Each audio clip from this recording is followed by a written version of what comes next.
Hey guys, welcome to Massive Iron Live special Patriot Day edition, September 11th. Hope you guys are doing well. It's a gloomy day here in Ohio, but that's usually every third day here in Ohio. Just want to encourage you guys to post up all your questions, diet, training, nutrition, supplementation. We especially encourage off-topic stuff. Don't mind it at all. And if you guys, if we don't see your question, just a reminder that YouTube can sometimes be funny. So post your question up again, and you are not bothering us. If you miss the live, what am I going to say? What am I saying, Robert? If you miss the live, head over to Instagram at Ben the Barman, which is me, or at the Supplement Engineer, which is Robert, and post your question in the DM. I'm sure Robert would be glad to help you out. As long as you're not annoying, which you probably are. Just kidding. It's humor. So let us know where everybody is tuning in from, if you don't mind. And let us know how the gym situation is. I have clients in England that are actually nervous that they're going to be reclosing gyms. I have a client in Scotland. Get this, Robert. His gym opened today, but they're taking online bookings. First come is for people that aren't already members. So the gym opens up in Scotland, and it's open first to people that aren't members because they're grabbing cash, which, in my opinion, is uncool. Anyway, Robert, before we start, let everybody know who you are, what your expertise is, etc. My name is Robert Janetsky, supplement engineer, mechanical engineer by degree. I left that lifestyle in 2015 to jump headfirst into the cesspool that is the fitness, nutrition, and supplementation industry. I am a consultant for sports nutrition brands, help them with formulations, ingredient research and development, as well as doing personal one-on-one consultations and some nutrition and fitness coaching as well, and an avid bourbon enthusiast as well. Avid bourbon enthusiast. Robert, last week you talked about Bear Bell's protein bars. Yeah, how are those?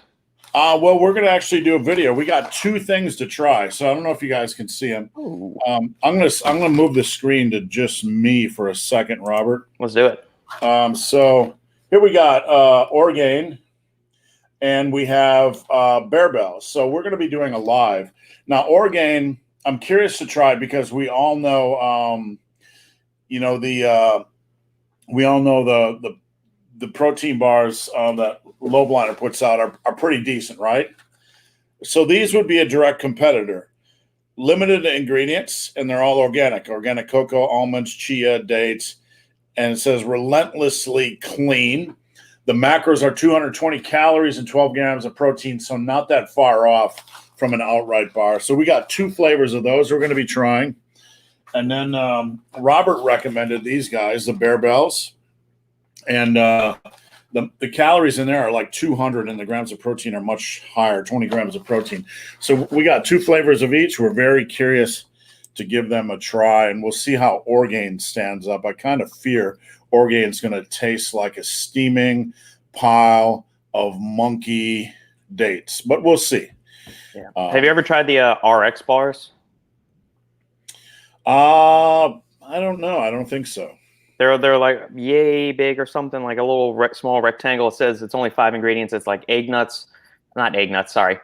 walnuts or almonds, dates, egg whites, salt, and I forget what the 5th ingredient is. They don't taste good at all. I mean, the dark chocolate sea salt is fine, but I mean, the dates, it's super tacky, and so it just gets stuck in your molars.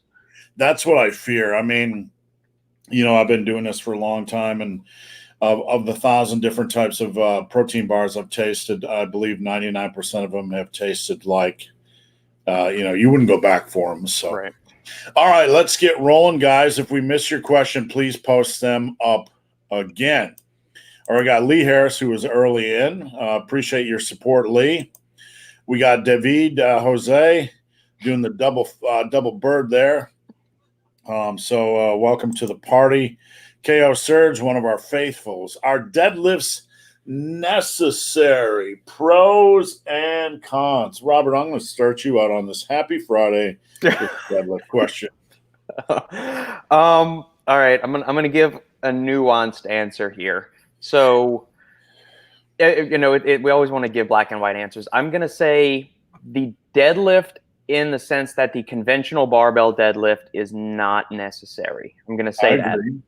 I'm going to say that the movement pattern of a deadlift, being able to pick something off the ground and properly perform a hip hinge, is absolutely necessary. That's like one of the basic 6 functions of human beings and our bodies. We just need to be able to do that. So I agree. if barbell deadlifts, you got really long appendages, you're not biomechanically fit for the movement, or you have an injury history, no, you can do umpteen different variations of deadlifts. So you could do single leg deadlifts, you can do trap bar deadlifts, you can do other kind of hip hinges with dumbbells. You can even do, I guess, rack pulls to a certain extent, but again, that's putting the weight in front of you. And if you have low back issues, maybe it's not so good.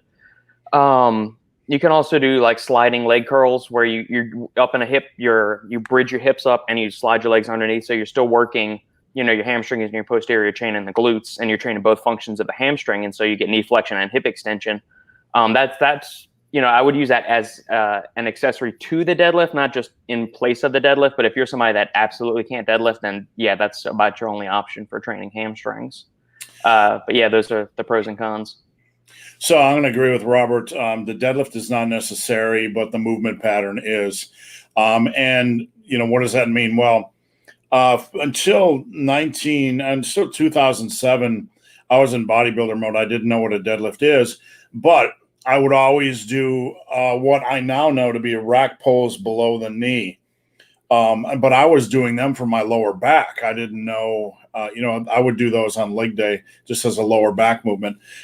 So I really didn't even know what a deadlift was. But Robert, and you can correct me if I'm missing anything. When it comes to programming, I look at 6 things, 6 major movement patterns, or 7 actually. And the 7th I don't really program because I don't feel it's necessary for muscle and strength. Mm-hmm. But somebody might hate me for saying that. Movement patterns are horizontal push, horizontal pull, vertical push, vertical pull. Then you have a squat. Then you have a hip hinge deadlift type of movement. That's number 6. And then you have a loaded carry, like carrying your grocery bags from the car to the those are kind of the 7 basic movement patterns, the 7 big hitters. Am I missing anything, Robert? You forgot seated curls, lying curls, incline curls, and I thought you were going to hit me with something serious at the moment. I'm like, no, I got to redo my programming. No, you knocked it out of the park, Steve. Those are the 7 major movement patterns, I would say, as well. And the loaded carries, in that we got things like shrugs, which kind of get programmed in. Not a lot of people, are going to do a lot of loaded carries. Have you ever messed around with them, Robert? Yeah, I do heavy weighted farmer's walks with dumbbells. I'll grab, just, it depends on what am I doing it for time, one day distance, or am I doing like shorter interval kind of things with it? Yeah, I like them a lot. I think it's a good thing, but I just generally don't program them in.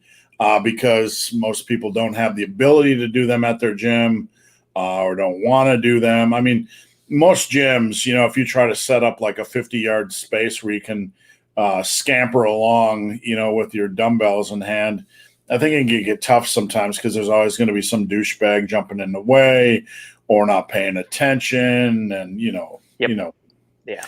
All right. Paul DeVito, greetings from Vancouver. I'm going to be up in that area, I believe, next April running Diaz Vista, which is, I think, the toughest trail run in Canada, or one of the toughest.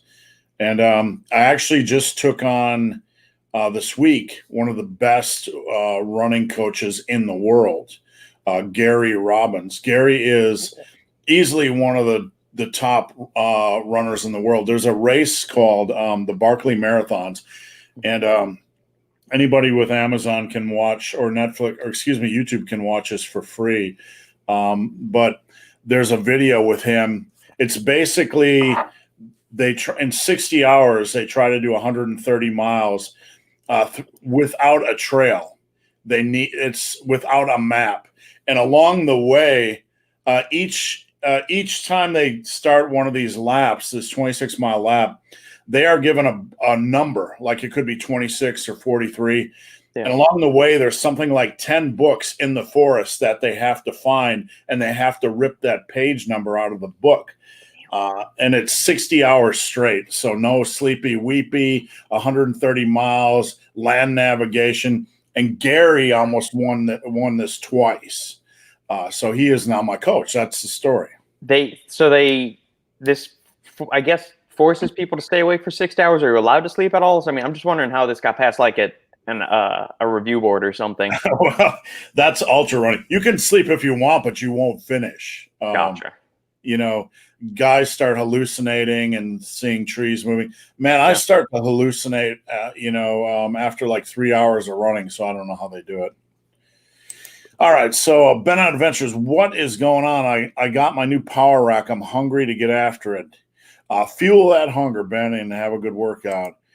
Pork meat. What's going on? Pork meat.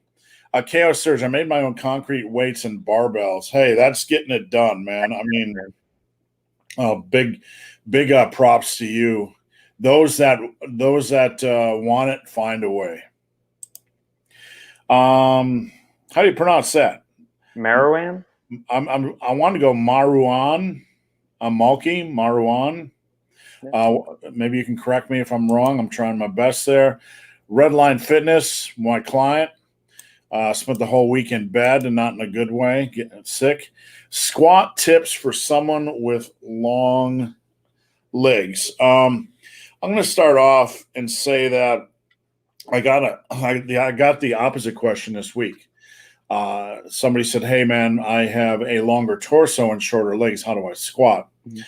I will tell you, I'd like to say there's one pat answer for everything, but with individuals, you have to look at the fundamentals of their squat video first, and you have to kind of look at the big picture and then make adjustments. So there's no right or wrong way. I have a longer torso, shorter legs. You have longer legs and a shorter torso. It might be beneficial to start with a wider stance. But beyond that, we would really have to figure out, depending on how much you're folding, whether low bar, high bar is best for you, et cetera. So you really probably need somebody. You need to have a good starting point, maybe a little bit wider stance, and then have somebody kind of nuance you into, hey, move your feet out. Hey, move your knees out. Hey, low bar, high bar, that sort of stuff. So, Robert, what is your do you have a longer torso and shorter legs, or shorter torso and longer legs? I'm all appendages, so I'm very, very lanky. So everything is kind of awkward on me, like arms and legs and stuff like that. So I've got to use a wider squat stance. I've got to use a low bar position if I'm doing back squats and stuff like that. So it is my anatomy is interesting, to say the least. All right. Pork Meat says no exercise is necessary per se. No specific exercise, right, but movement patterns, I would argue, are necessary if you want a well-rounded program, or well-rounded physique, or well-rounded training. Paul DeVito, when using progressive overload, should I increase weight as well as volume? The main driver of progressive overload is weight. Volume is very finite. If you start out today, there's only so much volume you can add before you explode or die or grind your joints in the dust. Robert, thoughts? I mean, this is the topic that seems to always be going around the fitness world, especially the muscle building community. You've got Dr. Mike and the Renaissance periodization guys on one side saying we should be ramping up volume throughout the mesocycle when appropriate. If you're sufficiently recovered, you got other people that say just find the minimum effective volume, stick to that, and focus on increasing weight and reps as possible. I think you should. I like the double progression approach, or if you've got limited weight selection, maybe the triple progression approach, to where you pick a finite set of. So you define your number of sets and you define your rep range. So let's say we're working the bench press, and you've got 3 sets in your log book, and you're going to work in the 8 to 12 rep range. So you put 225 on the bar, and you get 12, 10, 9. So then the next workout, you stay at that. You're not going to add a 4th set. You're going to go and say, so then the following week, you'll get 12, 12, 11. All right. So then 3rd week is going to be hit 12, 12, 12. All right, so there we can, if we're using the double progression system, we can just go and then we'll bump the weight up. So we'll go from 225 to 235 or 230. Or, you know, and then you'll go back and reset again. So where you'll try to get 12, 12, 12 and all that. And obviously you won't be able to because it's a new weight.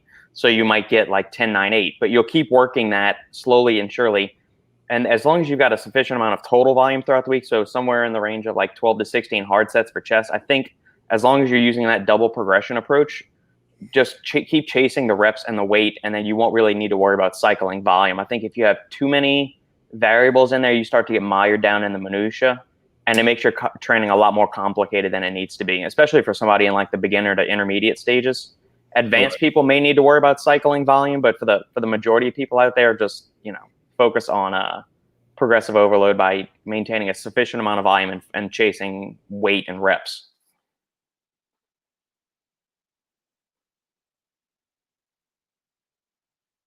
And I think Steve's internet froze, or mine did.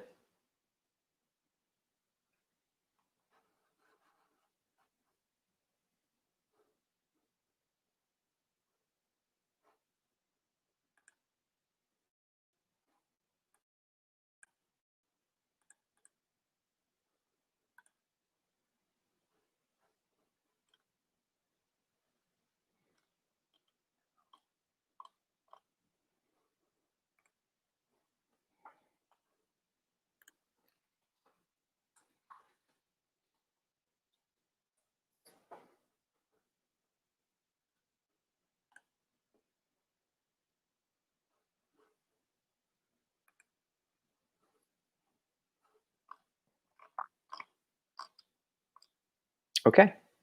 All right. Well, I'm going to take over Steve's channel for this, and I can't actually highlight the comments, so we are just going to be stuck with Paul DeVito's thing. So what I was going back to, I'll riff until Steve gets back. So double versus triple progression. Triple progression. All right. So in double progression, we've got the fixed amount of sets, and we've got the rep range that we're going to work in. So we've got the exercise that's going to be 3 sets, and you can pick your rep range, 8 to 12 reps. As soon as you hit 12 reps or the upper end of that rep range, it could be 6 to 8, it could be 8 to 10, 12 to 15, whatever you want. Just pick a narrow bandwidth of a rep range, and then start cycling everything. So you get those 3 reps. Triple progression is you're going to also vary the set numbers that you're going to do for an exercise. So let's say you'll pick the bench press again. We'll pick 3 to 5 sets of 8 to 12 reps. So week 1, you're using 225 and you get 12, 12, 12 on all 3 sets. The following week, you would add a 4th set. So then you would have 12, 12, 12, maybe 10. Okay, and then you would stay at that and you go 12, 12, 12, and then let's say you get 12 on the next week. So then you've got your 4 sets. Triple progression. All right, so then we were going to move to a 5th set. We're going to add a 5th set on there. And so you're going to work that exercise using those 5 sets, trying to get 12 reps across all 5 sets until you do that. And then once you get that 5th set of 12, then you go back and to the beginning like we did with the double progression. You add weight to the bar, so get it up to 230, 235, whatever you're going to do, however much weight you're either going to add 2.5 to the sides or you're going to add 5 pounds to each side. And then you drop back down to 3 sets and you start ramping up again. So you try to do 3 by 12. And then once you get to the 3 by 12, you aim for 4. Once you get to 4 by 12, now obviously this is going to be more, I guess, appropriate for somebody that has a limited weight selection. Can't just keep adding 2.5 or 5 pounds every week if you're somebody with a home gym setup. So that's when you're going to start manipulating volume. And that's personally what I do. When I'm limited with weight on a certain exercise, I'll go for adding extra volume to the thing, but you're not going to do this with every exercise in your workout. You maybe do this with, I guess, maybe your heavy hitter. So your first or second movement within the exercise. You're not going to do it for the last or every other exercise in there. I think that would just be too much volume because by the end of your mesocycle, you'll be running like your workouts will end up having like 30, 35 sets if you did that for every exercise within your workout. And it would just take you too long. You wouldn't have enough time to do it. So, yeah. Keep posting the questions up, guys. I'm trying to find out where in the world Steve went. I'm thinking his internet froze. Let me give him a call real quick and we'll see.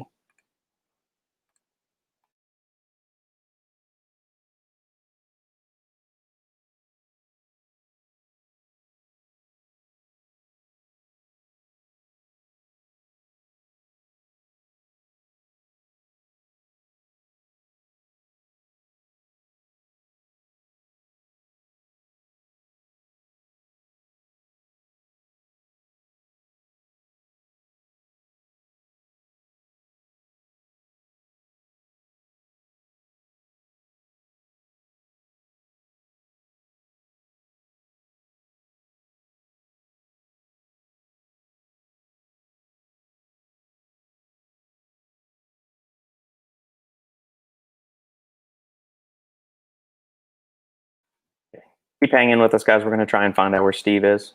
He did not answer his phone. We're going to see if his internet died or he got struck by COVID or something. Who knows what happened?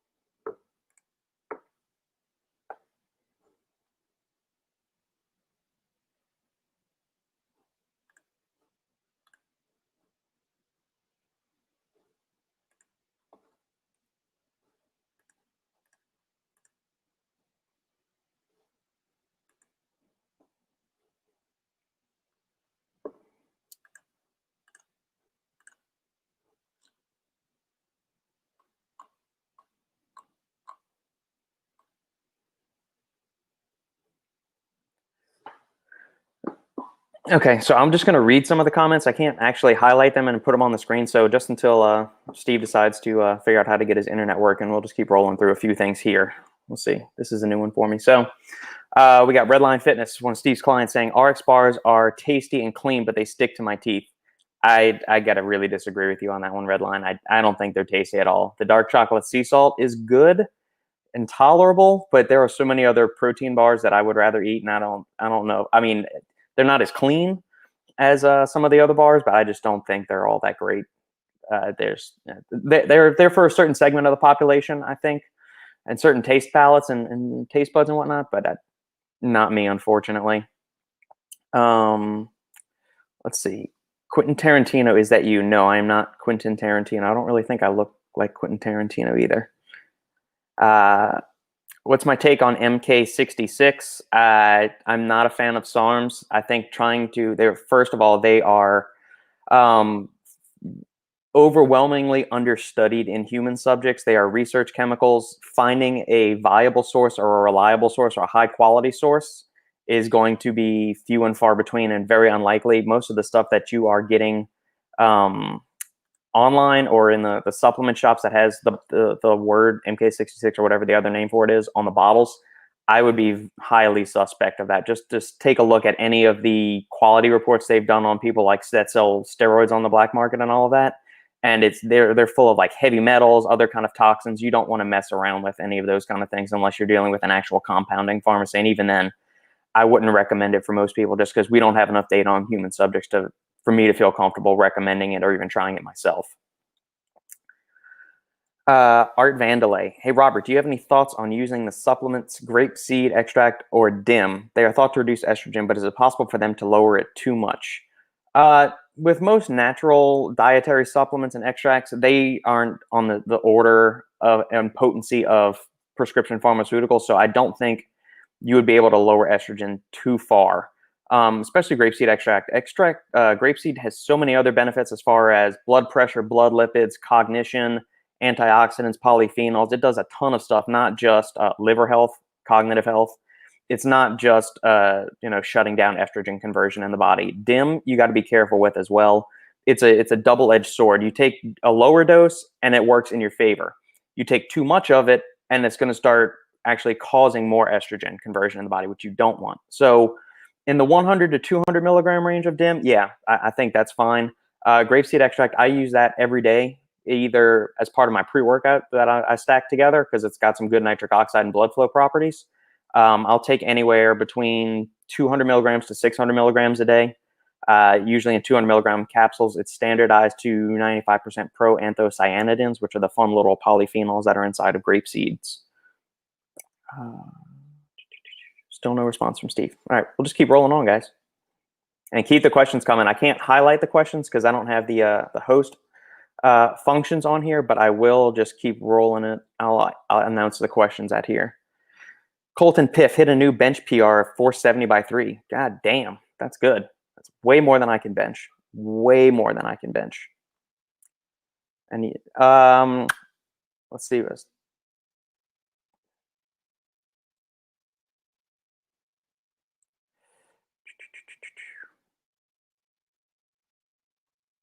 Here's a really good one from Freddie Mercury. How much does occupation affect recovery and lifting?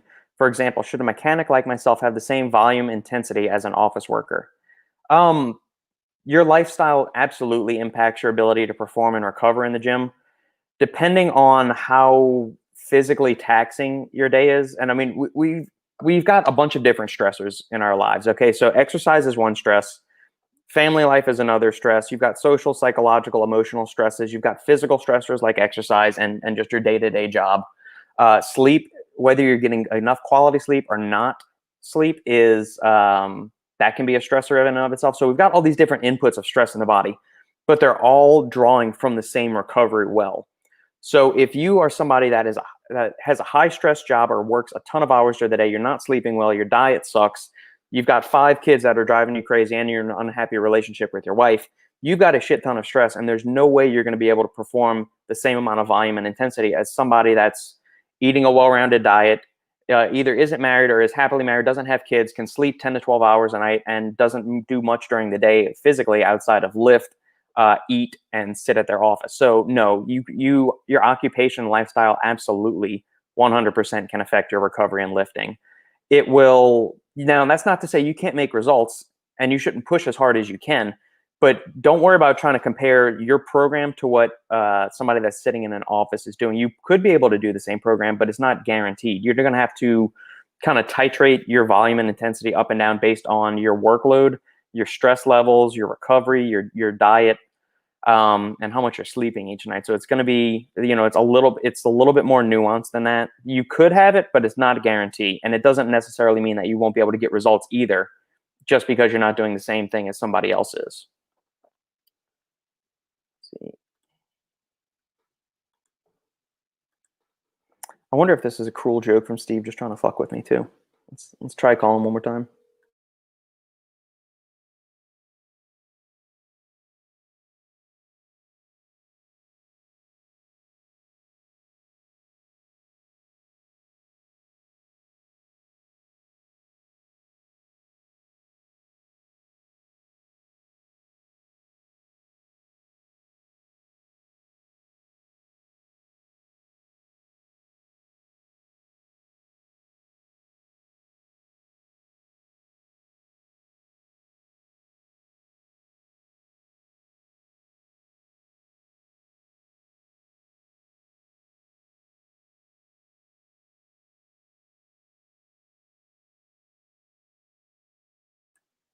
Okay, so update from Steve.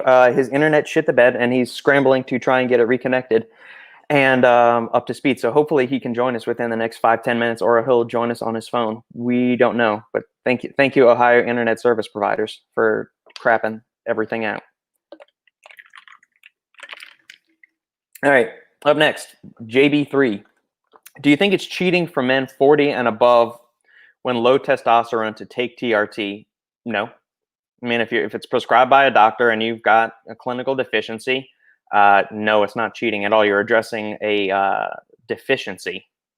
At that point, if you have chronically low testosterone levels and you're out of the bioavailable, not bioavailable, the healthy range, then yeah, you're addressing a deficiency, and that it's not cheating at all, because the things with low testosterone are impaired cognitive function, impaired mood, obviously sexual desires, muscle growth, recovery, cognitive function.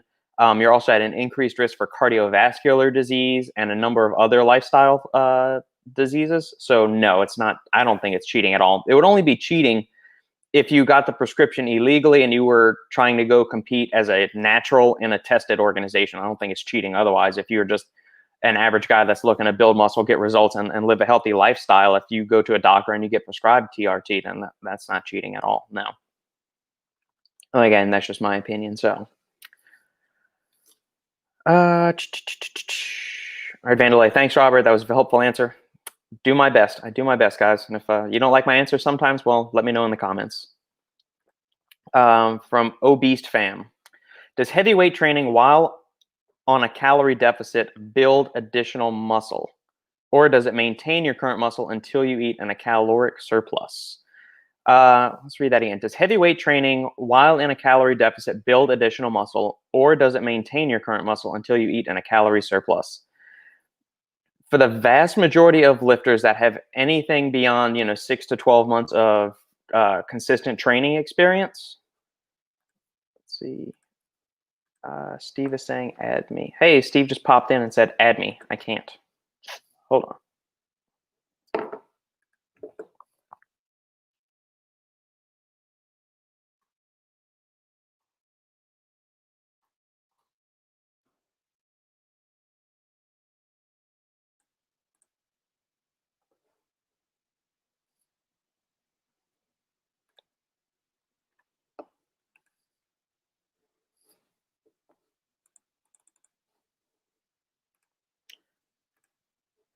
So, all right. So when you're in a calorie deficit, the only individuals that can really build muscle while in a deficit are those people that are absolutely new to training, or if they've gone through a period of detraining. Say you broke your leg and you couldn't train your legs for 6 to 8 months. You come back, your legs have been detrained to where you will be able to build muscle in your legs, even though you might be in a calorie surplus.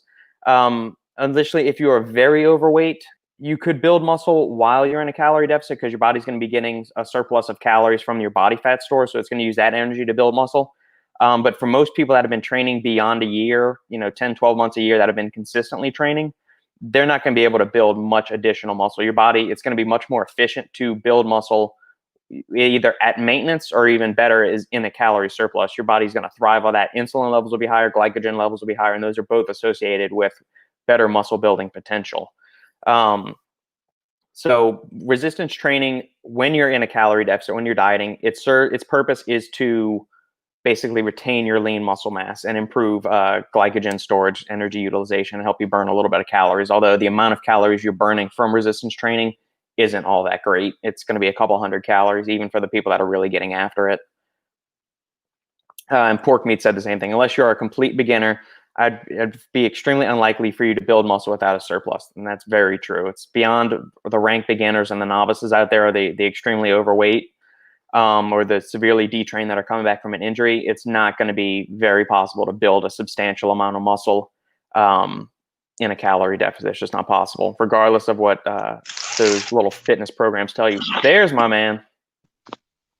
Holy flaming shitballs.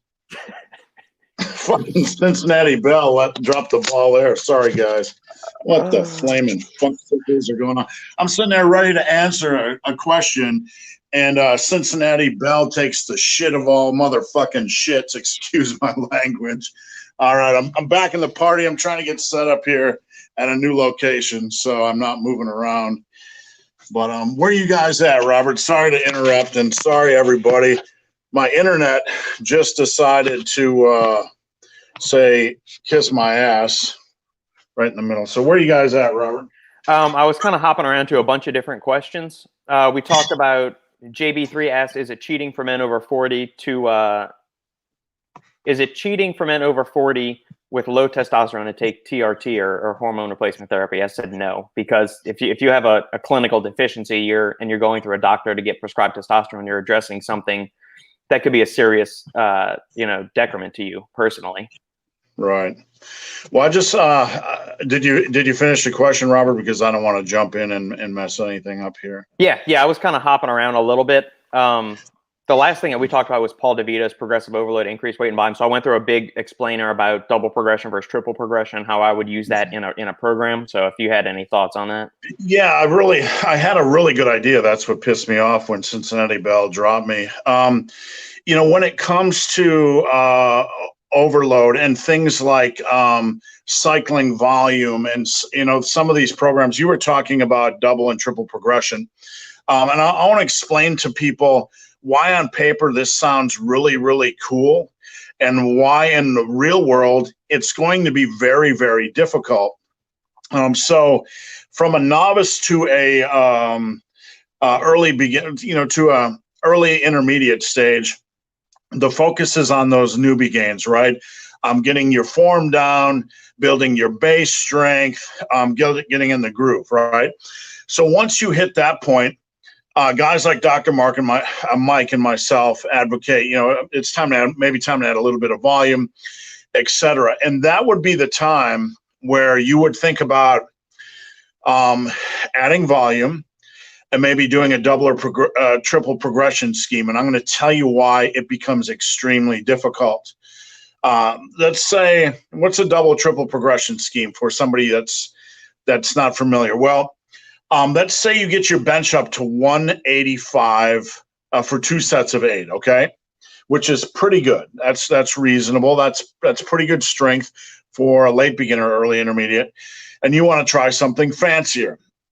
Okay, so you're at 2x8, and you decide that you're going to move up to 2x12. And then when you do, you're going to add, or 2x10, whatever, 2x10, 2x12. Then you're going to add a third set. And when you get that third set to 10 reps or 12 reps, you're going to add a fourth set. So we're working on adding reps, and then we're working on adding volume. And then when we get to 4x12, we're going to add weight. Herein lies the rub, all right? Herein lies the problem. And I was expressing this to one of my clients yesterday. One of my clients said, hey, my squats are shit. Okay. But here's the thing. He went from 315 by 8 to 315 by 10 in one workout. That is an increase approximately, and I don't have the 1 rep max calculator in front of me, of 20 to 30 pounds in one workout to your max, if you plug those numbers into a calculator.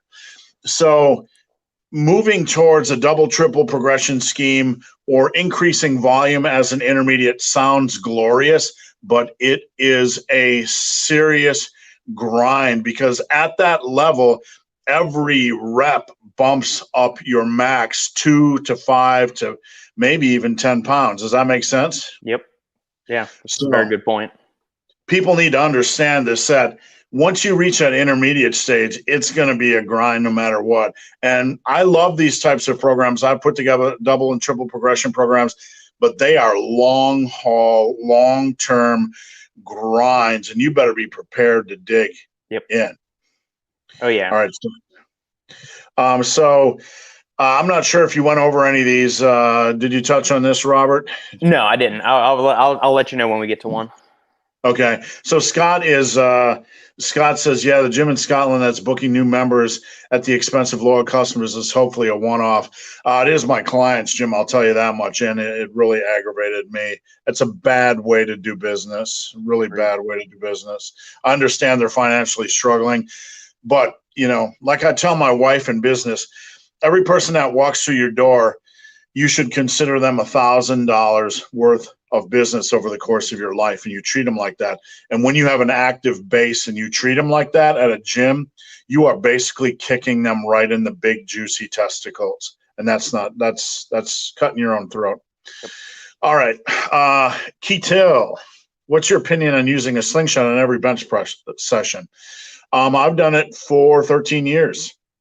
No issue. A lot of people panic that it's going to somehow weaken your bench. Actually, 13 years of lockout and 13 years of improved shoulder health, I believe it's actually helped my bench. Robert, do you use a slingshot, or have you ever? Never used one, just because I'm not I do not like the bench press. I much prefer dumbbells for my pressing stuff. Just because of these lanky ass arms. Yeah, I mean, there's silly things on the internet, like somebody will say it's cheating or whatever, but it's not cheating. It's taking care of your shoulders. Right. And I'll be 53 this year. And honestly, the biggest concern for me right now in lifting is taking care of my shoulders more than anything else. So Redline Fitness says RX bars are tasty and clean, but they stick to my tooth. All right. Yeah, covered that one. I'm doing a series of on Gym Bros. Hey, no self-promotion in here. Get lost. I'll block you for self-promotion. Are there any benefits for novice lifters to do some heavy singles from time to time? No. Novices and heavy singles, no. Novices need to work on form. They need to have their form nailed down. There's no benefit to lower rep sets until you've built a quality strength base. Robert, do you know of any reason that a novice or somebody in their first year should be doing heavy singles? I can't think of it, because what you would get from I think there's too much risk versus reward with going for a single, especially if you're a novice lifter. You could say, yeah, you're getting used to using heavier weights and you'll teach the central nervous system to recruit a maximum amount of muscle fibers. But I think, especially for novices, they could easily accomplish that with heavy sets of 3 or 5 or something like that. I don't think you need to be going for a 1 rep max, especially. You're still learning proper movement patterns and then trying to ingrain that proper movement into your nervous system so that you can become more efficient with the movement pattern. Yeah, I mean, right now you need time to work on your form. You need time to get that neurological adaptation. You need just time to get comfortable with the movement pattern. Lifting form is a lot like a martial art. You need practice. You need practice. You need practice. And even then, for somebody like me, I have to remind myself of cues over and over again. Do this, do that, do this, do that. So, until you have a reasonable amount of time under the bar and you have established a track record of strength, there's no benefits at all. Like Robert says, all it does is increase the danger. Right. Colton Piff with an extra fifth hit a new bench PR, 430 by 3. That's big, and I'd like to see a video because, on the internet, when somebody says they do some – look, I'm going to be honest, Colton, I'm not doubting you did it, but I'm doubting I won't believe it until I see it. You got to respect that because I think I've seen like 5 people at powerlifting meets do something like that. So that's a big bench, but I'd like the Linky Poo to see that video. No video, no conto. You know what I'm saying?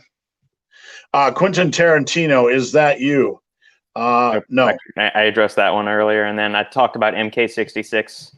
Okay. You can skip the next 2. Yeah, I did that one too. Vandalay and how about Polar Ball?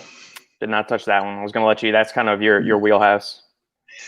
Female muscle building potential from year 1 to year 3 is at half of the man's, so 8 pounds, 4 pounds. That's a very good question. I've always probably put it at about a third, and this is complete speculation. A third of a man's potential, because there are a lot of when a woman looks very, very fit and muscular in a good way, right? Still feminine, but has that good quality fit physique. They haven't added a lot of muscle to their frame. It's like maybe 5, 6, 7, 8 pounds of muscle. So it doesn't take a lot of muscle to really dramatically change the female physique. But honestly, this is not an area that has been highly researched. I do not know of many, if any, studies. Do you, Robert? I think Menno Henselman has dug into like the female muscle building potential over the course of their career to where they can put on percentage-wise the same amount of muscle a man can. But I think it may take longer. But based off like percentage wise, men and women can build roughly the same amount of muscle. It's just not going to look the same at the end. I think that's it. But it's like you mentioned, it's a highly under researched area and there's a big wide gap in the literature about that. Usually from, the question, is there a law of diminishing returns? Yeah, I mean, that's pretty much the way it is in any activity.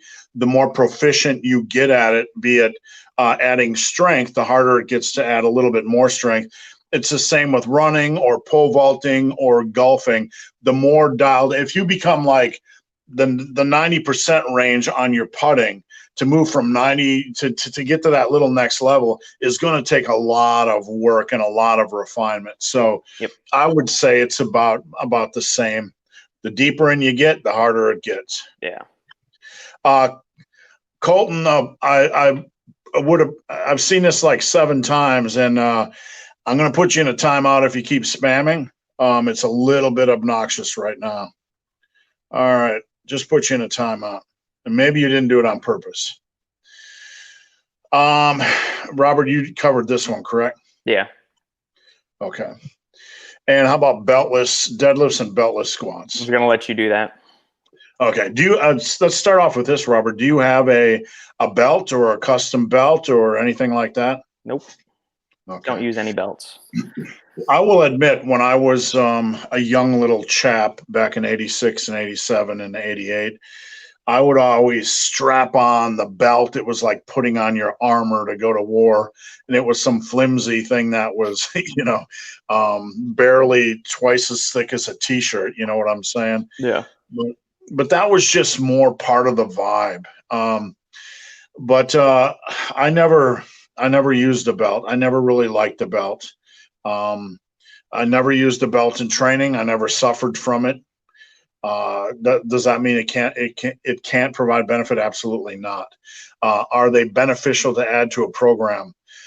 I don't know. If you got an extra $120 laying around, you want to have a custom belt. If you're going to have a belt, you want to have a custom belt. You want to have one that's quality, one that's handmade for you and your weight and your waist. But they can certainly add. They can certainly be beneficial. I would say that you need to know how to brace yourself during a lift before you start digging into adding a piece of equipment. Oh, Freddie Mercury. Did you cover that one, Robert? Yeah, I did. Okay. We're rolling along. We got a lot. Can you see a collab with Alpha Destiny? I've talked to him occasionally on Instagram. The hardest part about connecting with these guys is finding a time, to do it that works for both people. Right now, I have a bromance with Robert, and I'd like to get Alpha Destiny on to talk about a few things, because I think we have the same commentary when it comes to bench press expectations, but we'll see. Sweden, what's going on? Love your content. Would you say slingshot bench transfers to raw? It did for me. Absolutely. You're working overload over and over and over again. I'm just checking my dog. It's snoring. So absolutely. What's your opinion on using squat briefs for injury prevention? Robert, have you ever trained with anybody that has been in the multi-ply, single-ply briefs world? No, most of my training was with people that were more interested in muscle building, bodybuilding, not necessarily power lifters or CrossFit people too. I use briefs. When I trained with Donnie Thompson, I got a knee injury. And I got my knee injury from wearing wraps for a long period of time and then squatting without them. Nobody told me that was a bad idea. So it wasn't a major knee injury, but part of the recovery at that time, I decided to try briefs. And they added some weight to my squat, probably 10%. And it definitely made it easier out of the hole. As far as for injury prevention, hold on, I gotta kick my dog here. Not literally kick it, but it's snoring right behind me. And injury prevention, I guess, I guess it could be used in that manner. The weight's going to be easier, right? So your form better be nailed down. So I would say unless your form is nailed down and verified by somebody that knows form, like me, or a similar type of coach, I would not venture into that realm at all. I mean, I'll tell you, honestly, when people send me videos, it's about 10% where I'm like, that's really good form. You're in a good place. So most people need some work. Extended pre-workout usage. Robert, did you touch on this one? I have not yet, no. All right, Robert, does extended pre-workout usage have negative impacts on the adrenal glands? This is a very good question. Yeah, it is a good question. And adrenal fatigue is one of the biggest myths in all of supplement industry. I mean, it's as bad as Vince Del Monte and his dry muscle bullshit.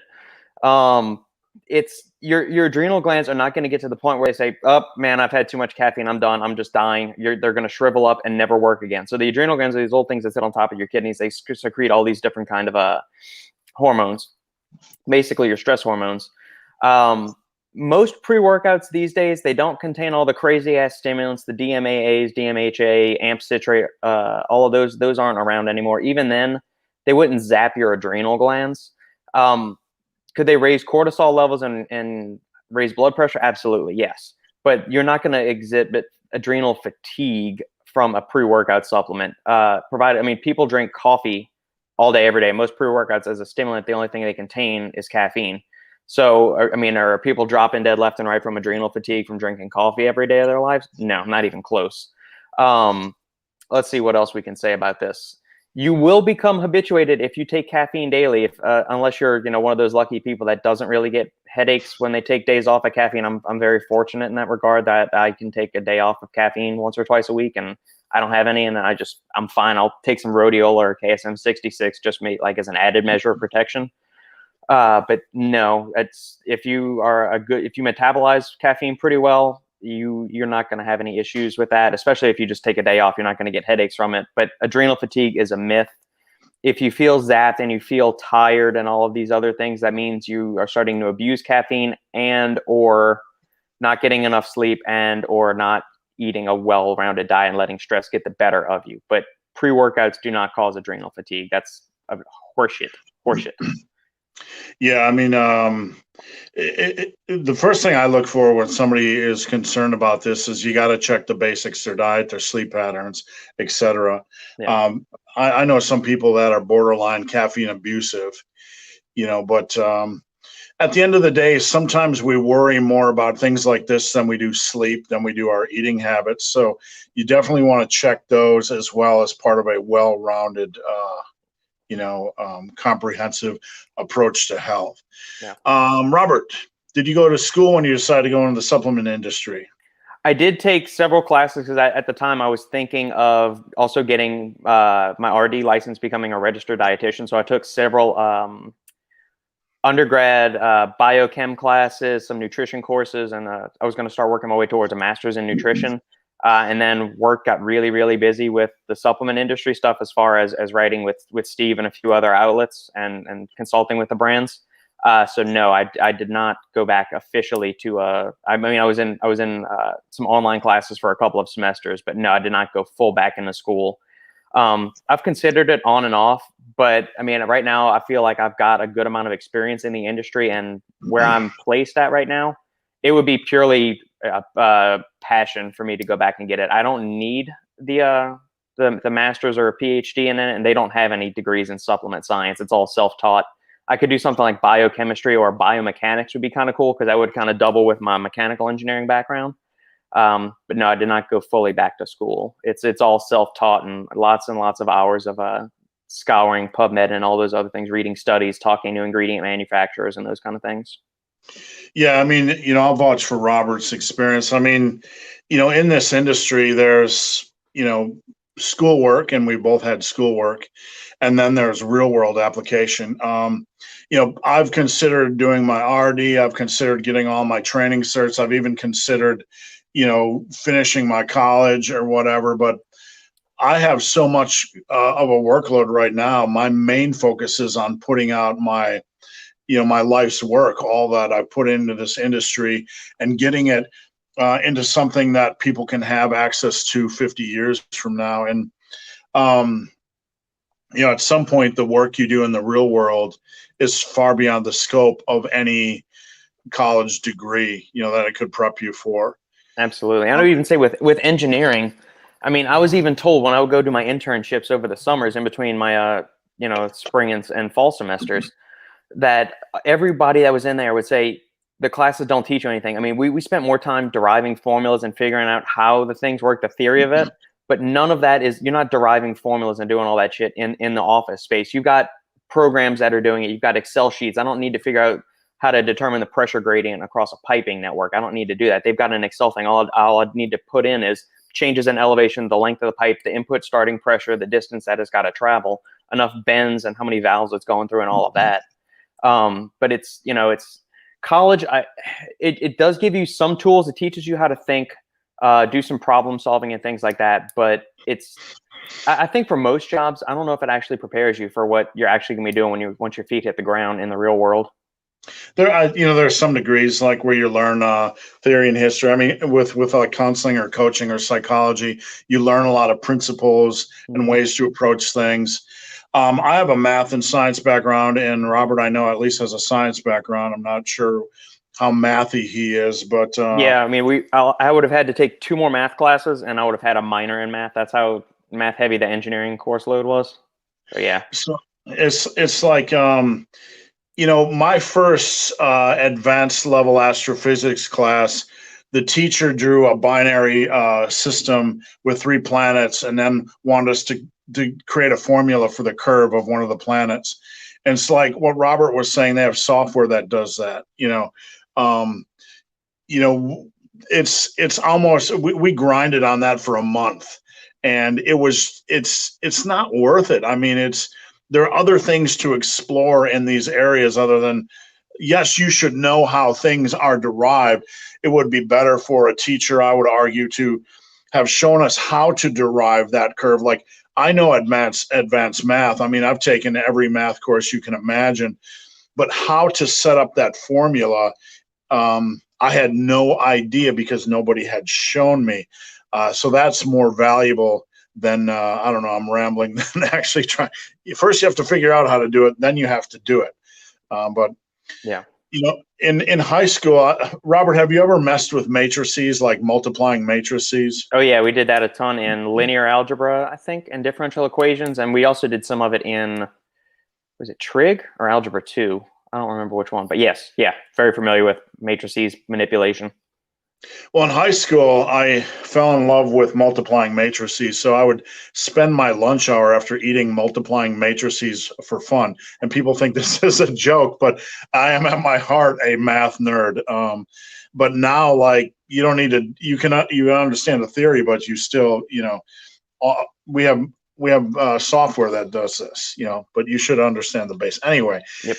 The things, like, I taught kinesiology in college. My mentor saw so much potential in me that, he helped me structure a kinesiology course. It was an elective course. He helped me put together a course, strength training for the athlete. And I was doing that already when I was 19, so I was getting some real world application even back then. But a lot of what you learn, a lot of what I learned, like programming, a lot of it's math based, and logic based, and a lot of it's nuanced and personal experience. And no college, no degree, no certification could ever teach me what I know. In fact, I have a lot of personal trainers come to me, and I'm sure you get people coming to you, Robert, that want to get into the supplement industry. But personal trainers will come to me, and I know a lot of them don't even know how to program, and that's not a dig at them. Mm-hmm. But if you don't know how to program, and you just, you learn some things from a book, but if you don't know how to program in the real world, you're going to have a struggle. It's going to be a struggle for you. Well, yeah. And plus, you also have to learn how to work within the confines of people's things. Like, how do they like to train? What kind of exercises do they do? What's their injury history? I mean, anybody can write a 3x5 or a 5x5 program, but it takes the experience to understand and personal skills on how to massage and manipulate that program to get it to fit that client and deliver the results and progress that they want to see. Yeah, on my coaching end of things, every program I make is custom because every person is custom, and right. There's a structure and to every one of them, but I have to move in pieces, and some of them are a little bit more challenging. So, yep. All right, let's try to get through these questions and bore you guys to death with my spiel. How often should you test your 1 rep max? No more than a couple times a year. There's just no value in it. I would not test it any more than I would enter a powerlifting meet and test it. Any more than 2 to 3 times a year, and it's just 1 rep max masturbation. I didn't test my 1 rep max on any lift until my first powerlifting meet, and that was, 2012, I believe. So I had 26 years under my belt. Strength is built with volume. Strength is built with, progression using a reasonable amount of volume. So you can estimate your 1 rep max. There's no need to test it. But anyway, Robert, have you ever had any bugging up your ass to test your superhuman levels of strength? Let's see. There was a time right when I first moved to Texas, and I mean, most of all of my training has basically been in the home. There was a time when I did go to a gym and was using barbells and machines and all that, but most of the time it's always been body weight, heavy dumbbell training, and finding shit around the house to lift and do all that. So the first time I ever actually tested a 1 rep max on a conventional deadlift, and I had never really been doing much deadlifting, it was always RDLs or something like that. I was around a body weight, I think of like 165 or something. I pulled 310 or 315 my first time trying to test a 1 rep max on a deadlift. So I mean, I know that's not super impressive at the time. I know it's gone up since then, but yeah. Well, if I occasionally drop out of the picture, Robert, I'm checking to see if my worldwide interwebs, if the hamsters return to work. So, not sure what that is. Nonsense. Autocorrect, whatever. That's a great answer. Let's say This is right around the time your internet dropped out. Yeah. Sorry, guys. That's what happens. You must have really upset him. You know, I'm going to say like the internet here goes out twice a year, probably, maybe on average. And usually it's at some time when I really, really, really need it to be there. I answered that one. Okay. And unless you are a complete beginner, do you touch on that one, Robert? Yeah, that was the one. Can you build muscle in a deficit? And that's a pork meat answer, an obese fam's question.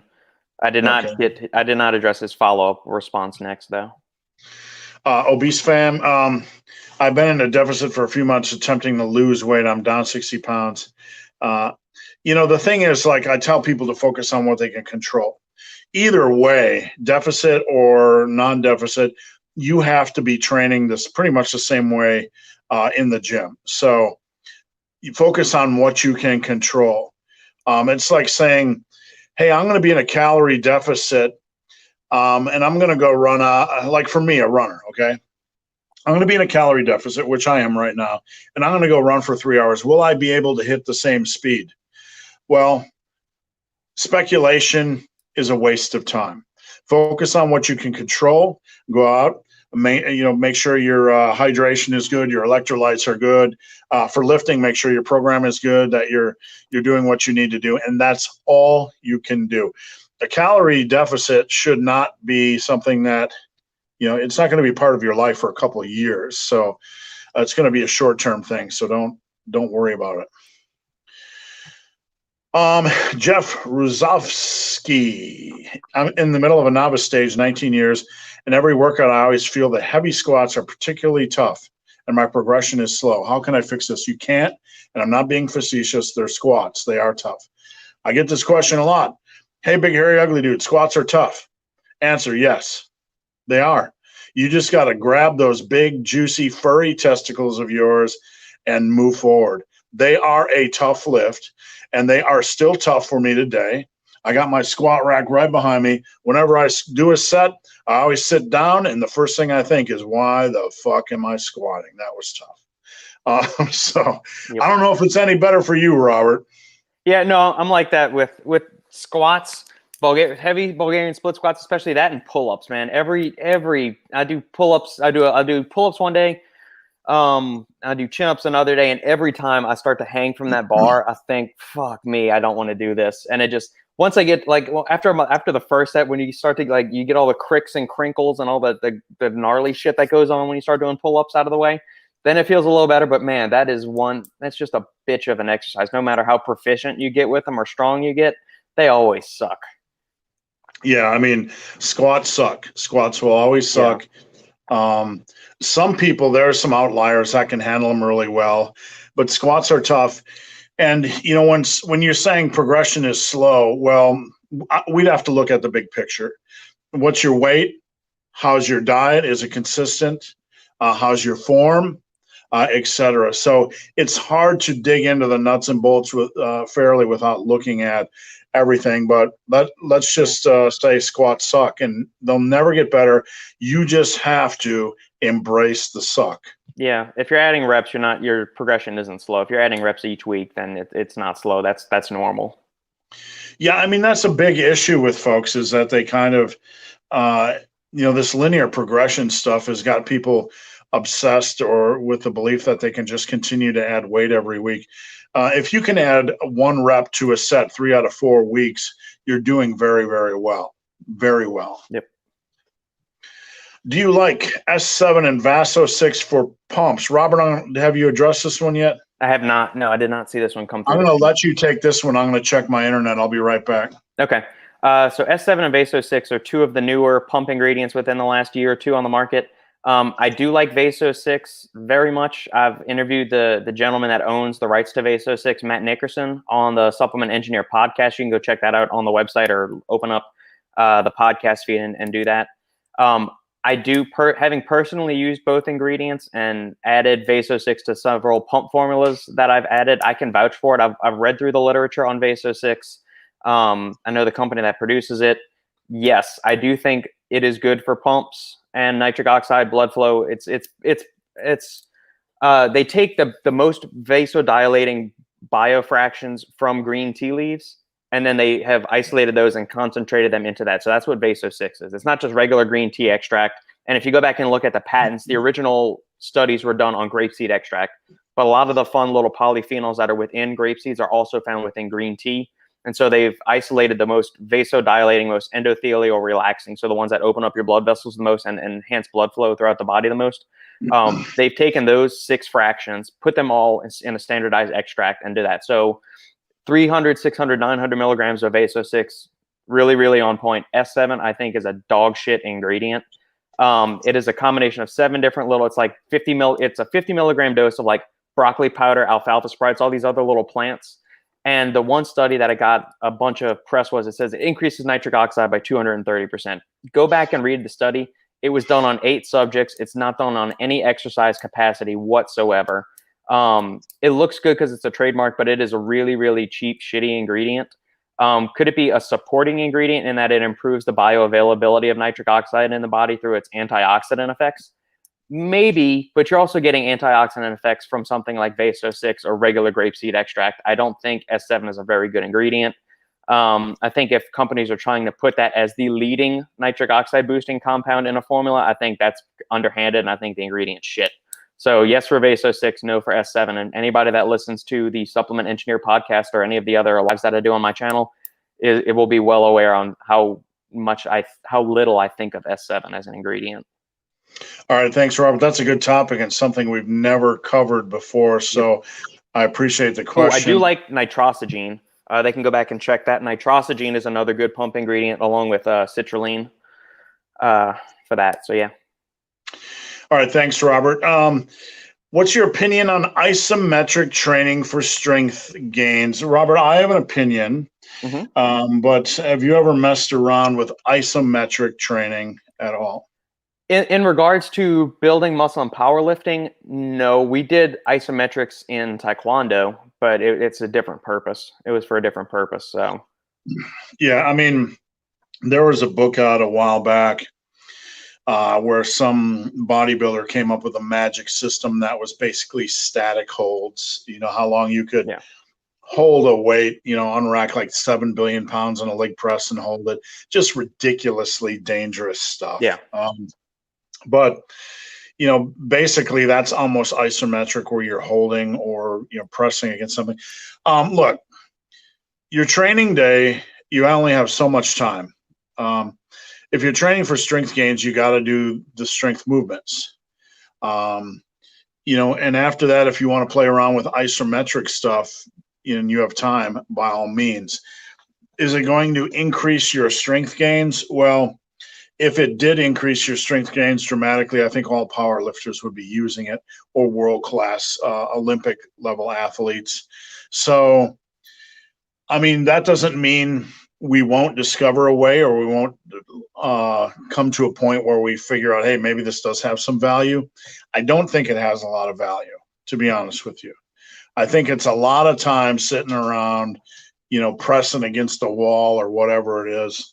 What's up? The internet's back on. Oh, my wife says the internet's back on. If it's not back Hi, on, Fiona.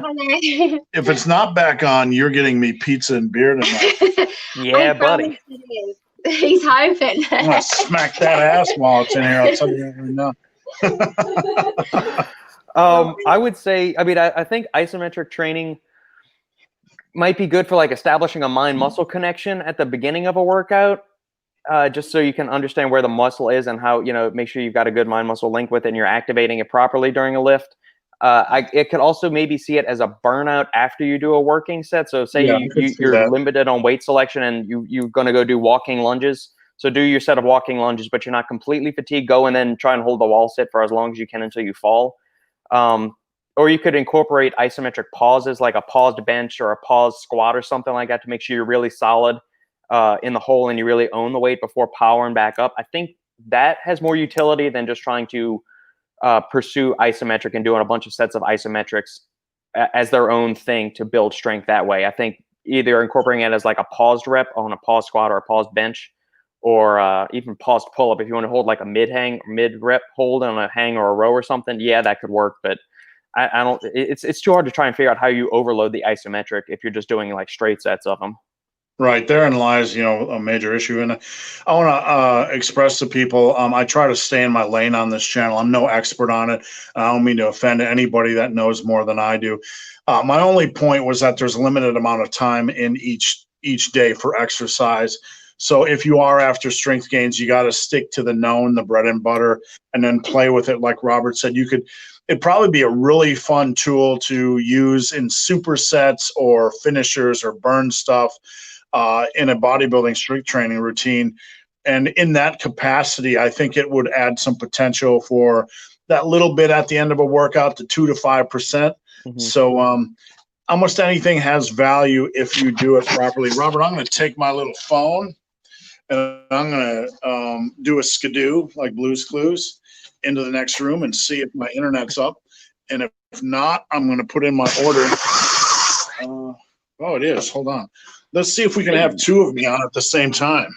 Are you ready? That's too much sexiness for one screen to hold, Steve. Oh, my goodness. Whoa. Let's see what happens. Unless Steve's internet shits the bed in the middle of this recording again. Uh-oh. Steve went bye-bye. Oh, my goodness. There he is. I just blasted everybody's eardrums. I just entered an infinite loop of Steve's, and I escaped unscathed. Okay, sorry about that, guys. Honestly, this never happens. So we had a big learning experience today, so I appreciate it. Obese, drink coffee. Yes, please. That's good for your soul. Oh, wait, go back up, Steve. He was responding to Nick's thing on pre-workout. Oh, I got you. Said thoughts on pre-workout. I like pre-workouts. Not everybody likes coffee, or some people get GI upset from coffee.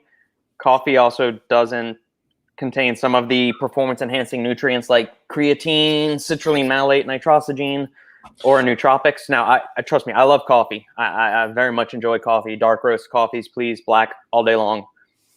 I look at them as two different things. You could use coffee just like you could use an energy drink as a pre-workout. And if that's all you need to get going for your for your training session is just a little hit of caffeine, that's perfectly fine. I like pre-workouts. I think, I mean, there's a little ritual to it. I mean, you get to mix your scoop, you shake it, and then you sip it while I work for a little bit, and then I'll go train. There's a bunch of different flavors. There's different ways to put in different focus boosters, different pump ingredients, different energy components. If you get some of the other stimulant-like compounds like teacrine, dynamine, Zynamite, some of those kind of things, those are really fun to play with just because they give you a different little cognitive aspect on stuff, and you can always mess around. And I look at pre-workouts as kind of, the amount that they will improve your performance is, we're talking like 1 to 5%. So, even citrulline, even something as well studied as citrulline, is going to give you maybe an extra 2 to 3 reps across your exercises.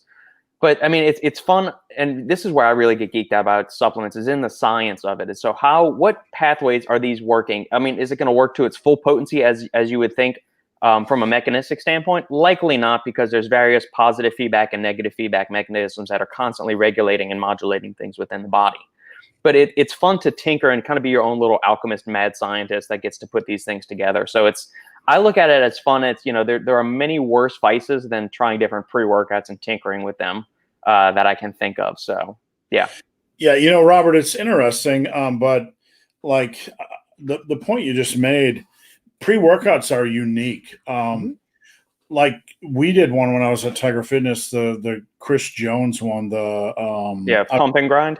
I love that stuff. People think I would get stuff for free at Tiger Fitness. I had to buy my own stuff, and I bought Pump and Grind, and that magical combination always worked really well for me. And I could notice, like, for me, like when I'm at the end of a workout and I look back and like for the last 6 weeks, I haven't been fatigued. I've had really good workouts and I've been using pump and grind. But for other people, it doesn't often work as well. Yeah.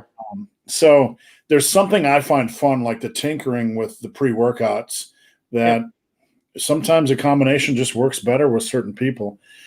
And, to the point, like sometimes there's in this industry, there's a little bit of the old grumpy man in all of us, like, hey, take a pre-workout. In my day, we just had kicking the balls and a cup of coffee. Yeah. Have a protein bar. Just eat a steak, you son of a bitch. Or my thing is, if you need a pre-workout, then you're not serious about training. Well, how the fuck does that mean anything? I don't understand that at all. Yeah, there's been some channels over the years that are like, you don't need pre-workout, man. I'm like, shut up. Yeah. I don't need a lot of things in life, but certain things make life a hell of a lot more enjoyable. I don't need coffee, but I don't it tastes damn good. I don't need pizza. I don't need a New England double IPA. Yeah. And I don't need a good horror movie. But last night, I didn't have the pizza, but, all right. So a lot of things you don't need in life, but a lot of things that are good for your soul. Robert, thoughts on linear progression versus double progression? Week 1, but 10 to do a lot of math here. Wow. 100 by 10, 105 by 8, 110 by 6. See, I have no issues with this, but it's all theory. It's all numbers. It's all building it in your head and putting it on paper. And then when the rubber meets the road, things fall apart, It's like, anything. So there's no issue with that. You just have to understand when you're building a program like that, you have to understand what to do when it breaks down. Yeah, I would agree with that. And I think linear progression, I mean, once you get to, the intermediate stage, you're not going to be able to keep slapping 5 pounds on the bar each week, or you're going to get a substantial drop off in your reps to where you're going to drop out of the muscle building rep ranges that you're trying to work in. And you're just not going to be doing enough volume. You'll probably still make strength gains, but your muscle building won't be going as efficiently as it could. I think for beginners, linear progression probably works a little bit better. I've put together hundreds of workouts over the years, and looking back, most of them are really for the late beginner to intermediate. Advanced lifter knows how to train for themselves. The beginner doesn't need rocket surgery. And most of the stuff I put together are unique ways to grind through the linear or the intermediate stages. Yeah. Before we continue, we're an hour and 17 minutes in. Usually we go about 2 hours. I appreciate Robert handling the chaos today like a champ. If you guys have any questions or comments or are new to the live video, please post your comments. Off topic's fine. And say hi. Let us know who you are. We're here every Friday at 11 a.m. So we'd love to hear from you. I want to let everybody know that I got started in this industry, and I'm going to go off topic just for a minute. We'll get back on track at muscleandbrawn.com. When I got laid off from my job back in 2006 or so, I started a website called Muscle and Brawn. Don't go there now because it's been sold twice over, and the people that own it now are just trying to sell these fake steroid products. It's making me sick to my stomach. But all the content that I wrote for Muscle and Brawn is coming out in a book called The Muscle and Brawn Archives. And I've been working diligently the last couple of days to get this ready for publication. It'll be ready in book format and PDF this weekend. And I got to tell you, looking back at volume, it's over 440 pages. It's some great content. I'm really proud of. It's my early work, but it was, earlier work. Sometimes you're a little bit more loose and, shooting from the hip. So a lot of it's just fun reads. So anyway, look for that very, very soon. Nick Jenkins. Robert, I'm going to respond really quick, and then I'll let you have. Weighted pull-ups or rows? Both. They're different movement patterns. You have a horizontal row and a vertical row. You need both.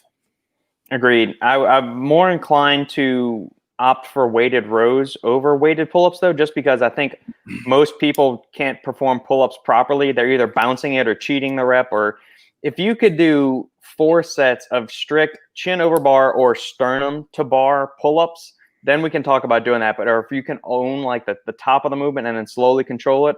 But most people can't do pull-ups very properly. They're either bouncing off in the bottom of the rep or something, which is eventually going to tear the shit out of your bicep tendon and your shoulders. But I mean, if you can do like 4 solid sets of like 10 to 12 reps and really own those, then I think you could do the weight. But I wouldn't recommend putting a weighted vest on for weighted pull-ups. I would hang something around the waist instead of, because if you get a weighted vest on, sometimes that can mess her up with doing the pulling and stuff. It feels awkward.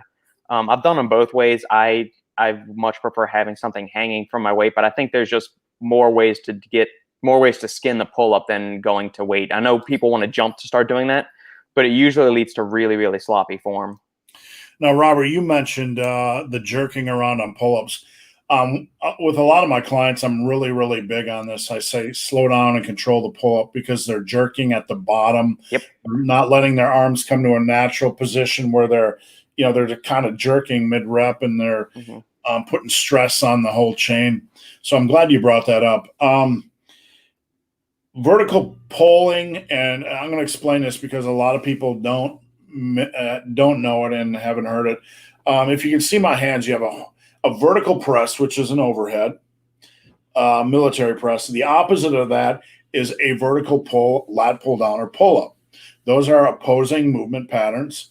You have a horizontal press, which is a bench press, and the opposite, which is a row variation. So the question, do I need pull-ups or rows? You need both. You need both of those movement patterns in some way, shape, or form. A lat pull down, a seated cable row, a dumbbell row, and a pull-up, something like that. Yeah. DLK, when talking about sleep being a key for recovery, how important is it to actually be asleep as opposed to just being in bed? That's a good question. I remember way back in the day, Robert, the magazines, the bodybuilding magazines would say resting was as good as sleep, but I believe we know that to not be true. Yeah, I would agree. I mean, rest is one thing, but actual sleep, nothing can replace sleep. It's your body goes through so many hormonal cascades. There's clearing out of all the beta amyloid plaques that accumulate in your brain throughout the day. All those get washed away and cleaned out to do all that. And that's why sleep is so critical to avoiding cognitive decline, Alzheimer's, Parkinson's, all of those kind of things. You can't replace sleep. Being in bed and relaxing is great for recovery, but it's not a substitute for sleep. Yeah, and with the recovery end of things, we have to strike a balance. I mean, I look at my clients' steps, and I have a good client base right now, and I watch their steps on my app. And when I have clients consistently barely creeping above 3,000 steps a day, that's hardly going to the bathroom and walking the car once. It's not a lot. So recovery, you have to have a good balance between staying active and not being too overactive, if that makes sense. And just walking. I mean, just if we're talking like steps or just regular walking, that actually plays into recovery and supports the recovery process by increasing synovial fluid in the joints, blood flow, circulation, metabolite clearance, and all of those things. So walking is a key part of recovery. 2 thumbs up from Yari. What do we got here? Okay, understood. I'll focus on building back the muscle after I finish cutting. The beautiful thing is that muscle memory will be your friend. If you lose any muscle while cutting, that muscle cell is fortified for life, as we understand it scientifically, and you'll get it back. Frankie Gooley, can you make significant gains with low testosterone? Yes. Yeah, you can. It might not be as much as if you had an identical twin who had a higher level of testosterone, but just focus on making your body the best that it can possibly be. I mean, when I found out about powerlifting, I was a machinist. This was long before I got in the industry, and this was right before I got laid off and started Muscle and Brawn. And I got introduced to the sport of powerlifting by a coworker.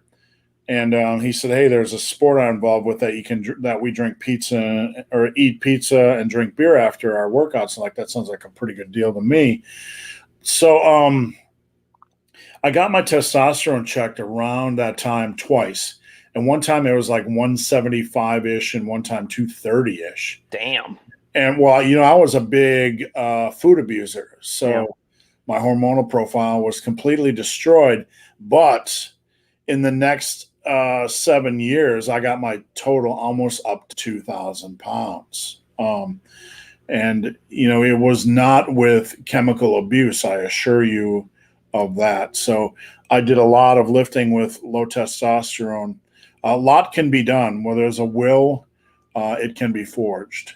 Yeah, and I touched on this, I think, a little bit during our live last week, that there is one study that I know of where the levels of testosterone in the natural athletes that they were using wasn't the biggest correlate to the amount of muscle gain they had in that study. It was actually their androgen receptor density and how well their body was using the testosterone that was in there. So just because you have a lot of testosterone doesn't mean that your body may actually be using it as efficiently as it could. So androgen receptor density does have some role to play in that as well, not just purely the hormone levels in the body.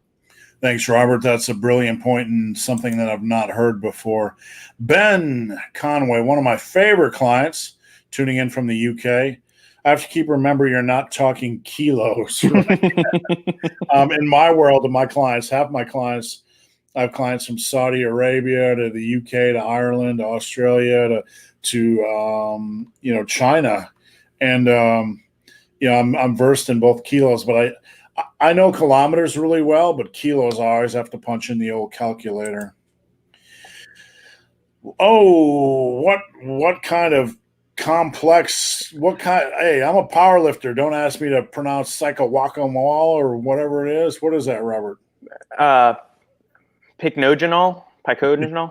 It's a French maritime bark extract, which it's a French maritime extract. Yeah, pine bark extract. So it is bark. I thought you said bar. I was getting excited. No, it's a pine bark extract, a patented, standardized form of that's rich in various polyphenols, flavonoids, all that's been shown to increase blood flow in the body and especially offer a bunch of neuroprotective benefits due to its high antioxidant capacity. I would say pycnogenol can be good for blood flow. Yes, I think L-arginine is kind of like S7. It's dog shit ingredient. So our bodies use the amino acid arginine as the fuel for nitric oxide production. So L-arginine's chugging along in the bloodstream. eNOS, endothelial nitric oxide synthase, is the enzyme that catalyzes the conversion of arginine into nitric oxide, which causes vasodilation and gets you better blood flow, better pumps, all that good stuff, better nutrient delivery. They've done studies using doses even as high as 10 to 20 grams of L-arginine and noticed no improvement in blood flow or nitric oxide production. They've even done it intravenously, where you're basically bypassing metabolism in the stomach, the intestines, and the liver, and you're not getting much benefit at all from L-arginine. The reason is if you're going through first pass metabolism, the body is breaking down arginine before it's broken down by the enzyme arginase before it has any utility or any chance to get converted and absorbed into the bloodstream and be converted into nitric oxide.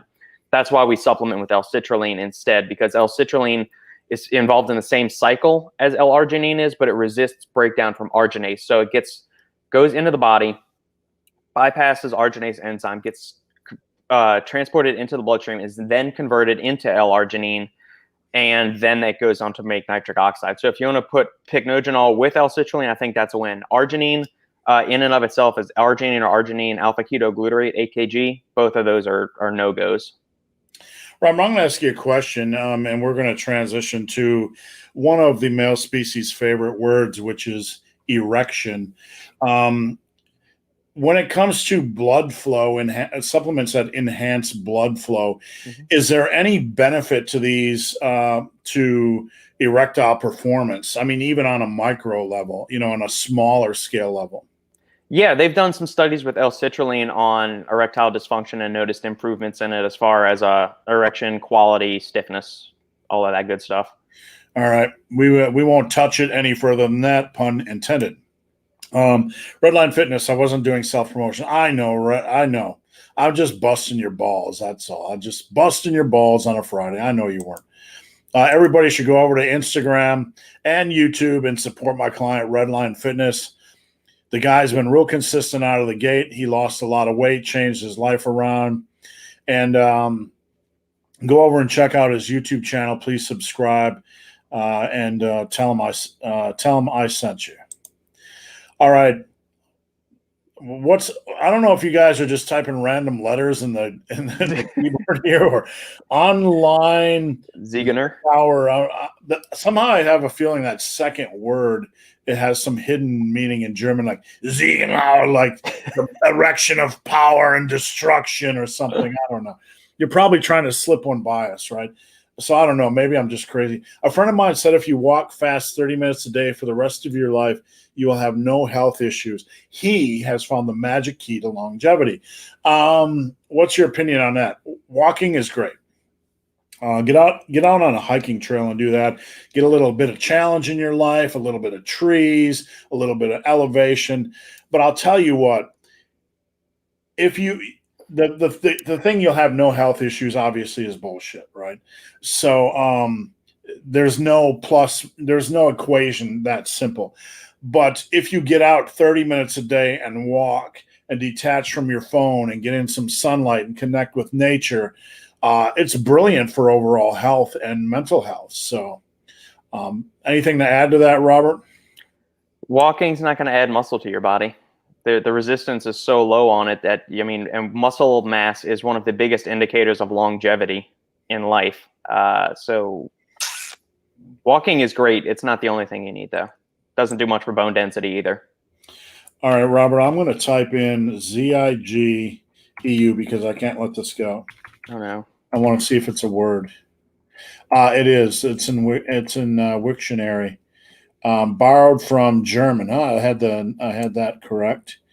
It's an imprecise term derived from a Greek word for untouchable. It is considered offensive by many Romani. In German, the Central Council of German Sinti and Roma rejects the use of the corresponding German term Ziegenauer, Ziegener as a designation for the Roma, regarding it as racist and having been discredited by the Nazis' use of it. I don't know, way too complex. I don't know what any of that means. But I thought it was a German word, so. Yeah. It kind of says it's a Greek word for untouchable as well, so let's not even bring the Nazis into that. When returning to gym after a week of being sick, do you suggest starting with the same weight? No. Test yourself during warm-ups, kind of feel yourself out during warm-ups, and maybe pull back 10 to 15% that workout. Don't go as hard. Make sure you hydrate. Make sure you get in your electrolytes. Make sure you maybe eat a little bit more. Like when I'm coming off an illness, I'll eat a little bit more than normal just to kind of get some stuff in the system and the system's flowing properly. Robert, how do you approach it when you are sick and getting back to exercise? Do you have any specific rituals that you use? Yeah, I try to test my 1 rep max on that day. Well, no, being sick, I don't really get sick, so I'm not really a good person to ask for this question. Usually, even if I have like a head cold or like some congestion, I'm stubborn enough and I like to train it, so I always just put my ass back in there, regardless of if it's doing something good for me or not. I'm kind of OCD in that thing. Like if I have a certain day that's set on the schedule, my ass is going to be in there unless I'm running a fever or something and I physically can't do it. Because I'm always of the opinion, some kind of physical activity, even if I have to scale back my workout. So say, if I'm, whatever, if it's got, 4 sets of pull-ups that day for the workout, and then I'm going on to my one-arm rows and then the inverted rows.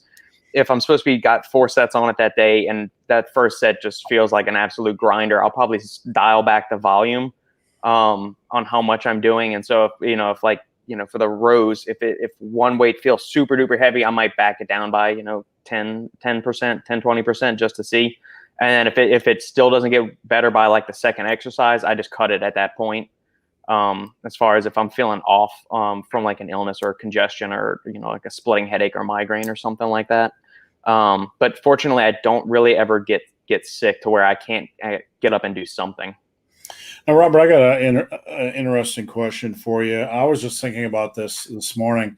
I haven't had a cold since I've been running. I haven't had a cold in over 2 years, maybe 2.5 years. Yeah. I used to get 1 or 2 a year. Since I started running, and I don't know if it's attached to running, attached to being outside, attached to the cardiovascular aspect, what it is. having all the pollens and whatever outside in my lungs more consistently.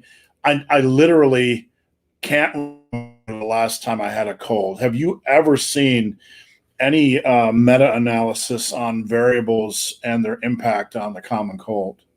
No, I haven't. I mean, we know that vitamin D plays a key role in immune function. We know that high levels of physical activity to a certain point improve immune function. So, I mean, obviously, if you're running yourself into the ground continuously day after day and not sleeping well and not eating well, you will eventually supersede your body's ability to recover and actually impair immune function. But provided you're maintaining, normal levels of activity, physical activity, it only bolsters your immune system.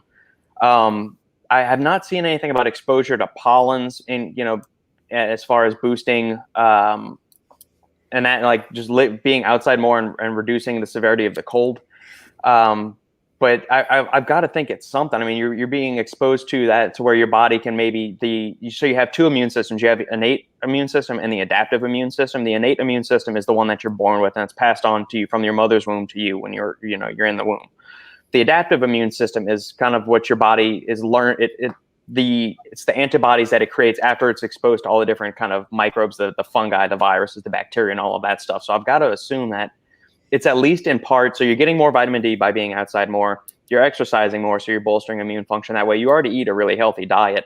I've got to assume there's some kind of upregulation of the adaptive immune system, that it's getting more acclimated to the various pollens and allergens that are in there, and it's figuring out how to combat those to have a less severe reaction to them.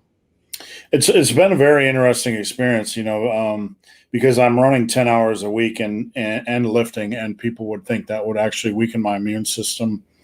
But Robert, have you ever had a period of time where you're away from the gym and then you go work out hard and then you get sick the next day, like you weaken your immune system and you wake up sick? I can't remember the last time I took a sustained break from training, because even like on vacations, if we go in town to New Orleans or something, I'm still doing something every day. Not every day. I'm keeping my training as consistent as I can. Even when we go on vacation, like we went up to Baltimore last year for our 10-year wedding anniversary. 2 of the days were super long hikes because we went and did a bunch of the Civil War tours, and we also went and saw Fort McHenry, where the Star Spangled Banner was written. So those days, I mean, we logged something like 25,000 steps. We were hiking uphill and on the battlefields and all of that stuff. But outside of that, the other 3 days that we were up there, each morning we were in the hotel gym doing a training session. So I couldn't tell you the last time I took off a prolonged amount of time to train. So I remember several times in my life where I was off for a period of time, and I returned and trained hard and woke up the next day with a cold. Yeah, I mean, it makes sense. If it was just a one-off, it would be a fluke. But on the other hand, I think the point I was kind of getting to is once that object is in motion, like with me running, if I go out and run a marathon tomorrow and do something extreme, like run for 8 or 12 hours compared to my normal 2, I don't get sick. Right. So it's, you got that immune system structure built up. And if you do something extreme on top of that, you tend not to get sick. Whereas, and this is just, my bro science, but if you're not lifting or not exercising and you go out and do something hard, you have a tendency to get sick. So, it makes perfect sense. You've superseded your body's natural recovery capacity. The point I'm really trying to make is maintaining a degree of cardiovascular health and strength will help you. If you do something extreme, it'll help you have a stronger baseline immune system, which we all know, right? Absolutely. Harold, 53-year-old male, been lifting to lose weight and gain muscle for 3 years, lost weight and started gaining muscle, but the gains have slowed down as well. Eating more goes straight to the waist. Well, you are old, and I say that because I'll be 53 myself this year. When you look at a problem like this, and I repeat this over and over again, but you have to dig into the numbers. I would have to dig in your calorie intake, your protein intake, how much muscle mass you have right now. If you're eating too aggressively, you could have 17-inch arms and weigh 210 pounds, and you might not have a lot of muscle to build. Therefore, you might be gaining the food you're eating might be going to your waist because it's harder to build muscle. So I would like to learn more, but this is a problem that I would need to dig in under the hood. So if you want to email me, benthebarman@gmail.com, or slide in my Instagram at benthebarman, I'll be happy to take a look under the hood. All right, Arnav, is using a wider grip like fingers on rings safe? Yes. I do my middle finger on the ring on bench. And in a bench press, the smallest in a competition, the smallest grip you can have is pinkies on rings, I believe. You have to be touching the rings, but absolutely safe. So, any thoughts on anything to add, Robert? Nope. I believe when I use my ring fingers usually around on the rings. I think if anything, close grip bench press, people tend to bring that in way too much. Yeah, you need just inside a shoulder width. You don't have to go like this and grind your shoulders into the dust. Yeah, close grip bench press is maybe a palm inside your normal bench press width. So just keep that in mind, a little bonus. Redline Fitness 430 by 3. That's my wife's warm-up bench weight. Har. I like using a belt for heavy triples, but since I've stopped using a belt, my form has vastly improved on both squats and deadlifts. A belt can either improve you or give you something to brace against, or it can be a terrible source of discomfort and aggravation. So it depends. When I squat heavy, I feel like my legs can take more load, but the pressure on my back, being able to stabilize the weight, is hard. Any tips? I have addressed this question. It's like this question has been raining from the heavens for the last month for me. And I think we touched on it last week, the lower back, like when you start lifting as a novice and you bring up your strength, you're generally not going to see lower back issues as often as you do once you have built a early or a late beginner to early intermediate strength base. Somewhere in that, when you start to get stronger, your legs, your back, your posterior chain, they're going to be getting stronger faster than your lower back. So generally, most lifters are going to find, if they're building strength at a quality pace, that at some point their lower back is just going to feel like, hey, what are you doing? Yeah. So it's rather normal. The only thing I can really advise is you kind of have to just stay in that safe grind, take care of yourself, maybe adjust the volume, maybe adjust the frequency. That's the point where, a lot of these squat 2 to 3 times a week programs fall apart, is because they don't have the experience. And man, this is a great video topic. I need to remember this. They don't have the experience to understand that if you squat 2 to 3 times a week as a late beginner to early intermediate, that you're going to be putting a lot of pressure on your lower back when you have deadlifts in the mix. Robert, have you ever dealt with a lower back issue? Yeah, the QL, the quadratus lumborum, has locked up on me on my right side. And even to this day, if I push too hard on certain things, it will lock up on me, and it drops you like that. Fortunately, I've never had any serious injuries outside of that thing just locking up on me, and I think that had some other with the hip issues I was dealing with probably 3 or 4 years ago now. That's been about it. It was a lot of active release therapy going on, stretching, make sure I was going through the motions properly, form was in check, I wasn't leaning or favoring one side or not. Because I've got a torn labrum in one of my hips, so that kind of causes a little bit of a shift in the way I do bilateral movements. Gets a little wonky sometimes. My first year of squatting, I got up to like 315, first 18 months, and then at some point between the 315 to 365, and the numbers are arbitrary, but I remember I started throwing out my back, and I think my form was pretty reasonable, but at some point it takes some time for the lower back to catch up. Just repetition, safe repetition. Yeah, reverse hypers, that can help. Do some other things like that. Supermans. Can you go over the importance of static and dynamic stretching and how much they can prevent injuries? Static and dynamic. I don't know that I don't know that static stretching can prevent injuries. I mean, basically, a lot of the tightness that you experience from training is fascia related. Would that be fair to say, Robert? A lot of the stiffness, the fascia, the connective tissue has 9 times more sensory neurons than the muscle tissue, and it tends to harden up and stiffen up. So it can be good for loosening that up, but I don't know of injury prevention.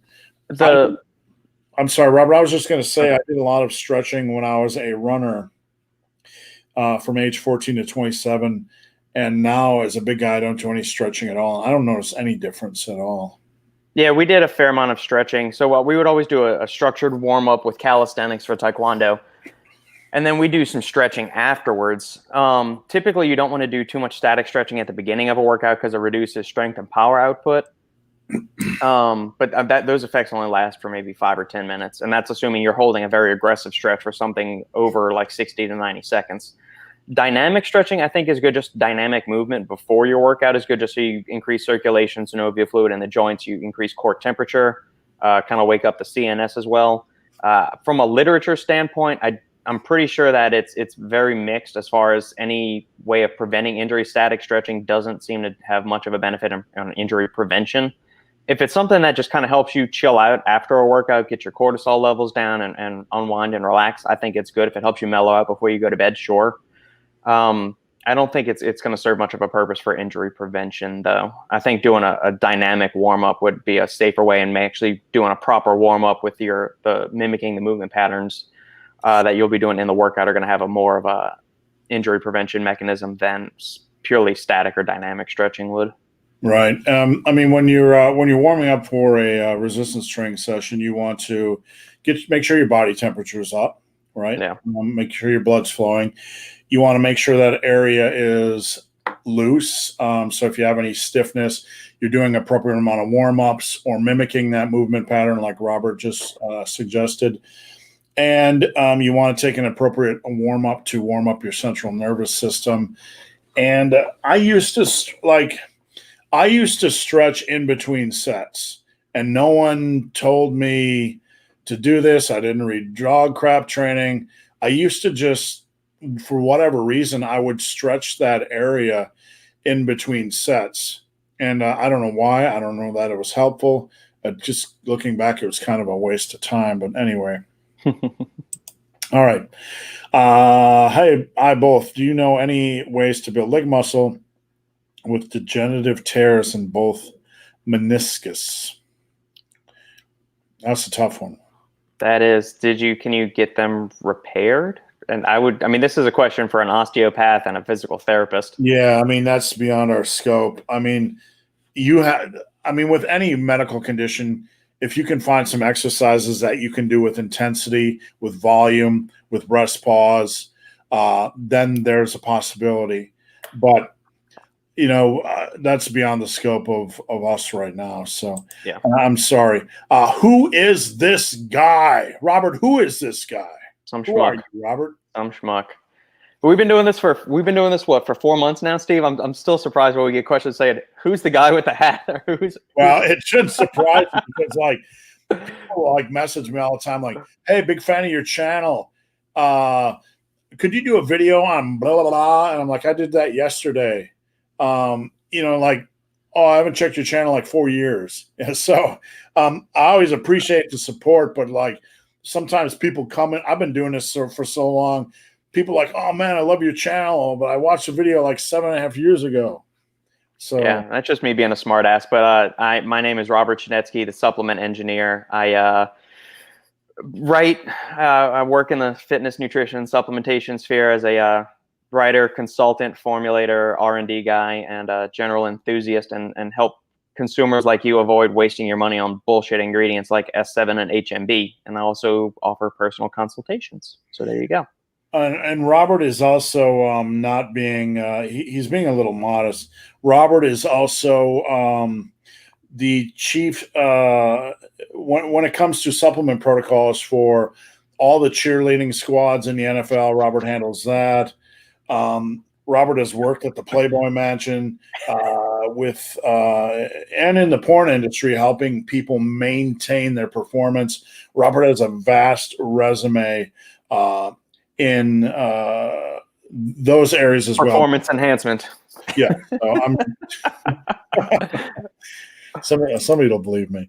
After warming up for squats, is it normally required to add a warm-up set for lunges as well? I like to feel a movement pattern before I do a full set. Because here's the thing, like I like to get my brain connected with the movement pattern, and I like to see if anything weird is going on with connective tissue or muscle. So you don't have to do anything crazy, but I would definitely check it out. So what, Robert, after your big compound movements, how do you handle warm-ups for minor movements? I do a feeler set just to see, because so let's say if we're going and we're going to use 50s for something, I'll probably do one, maybe two warm-up sets, depending on how large the weight jump is from body weight stuff. So if, like in his case, for lunges, usually if I'm doing reverse lunges, I'm doing, sets of 10 to 12 holding 55s. If my left knee is feeling okay that day, I will do, one set of body weight, and then I'll probably jump straight to the 35s. And if that feels good, then I'll jump right up. If it feels a little wonky, then I'll probably go up to the 45s and then go to the 55s. When I do, I'll give you an example from my my bench day and then my back day. For bench, this was my normal day: bar by 10, 135 by 8, 225 by 5, 275 by 3, 315 by 1, 365 by 1, and then working sets. Right. So you got a ton of warm-ups. And then I do my working sets, and then I would go on the dumbbell bench, and I would do 30s, 40s, whatever I grabbed for a few, 70s for a few, 100s for a few, and then I'd get to work on the 140s or 150s.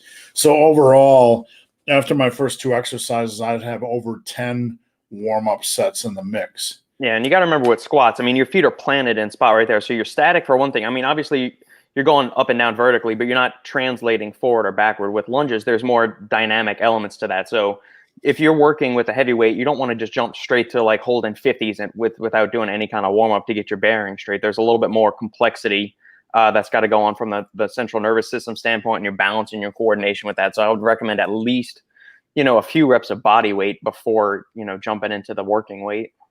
Yeah. To Robert's point, if you look at my chest day, once I was done with those two, I'd usually do push-ups and then machine chest press just for some chest, more chest-focused work. But after you've done all that work on your compounds on your chest, you still need to check yourself on push-ups and isolation exercises to make sure you didn't tweak or fatigue something that is going to get you injured. Yeah.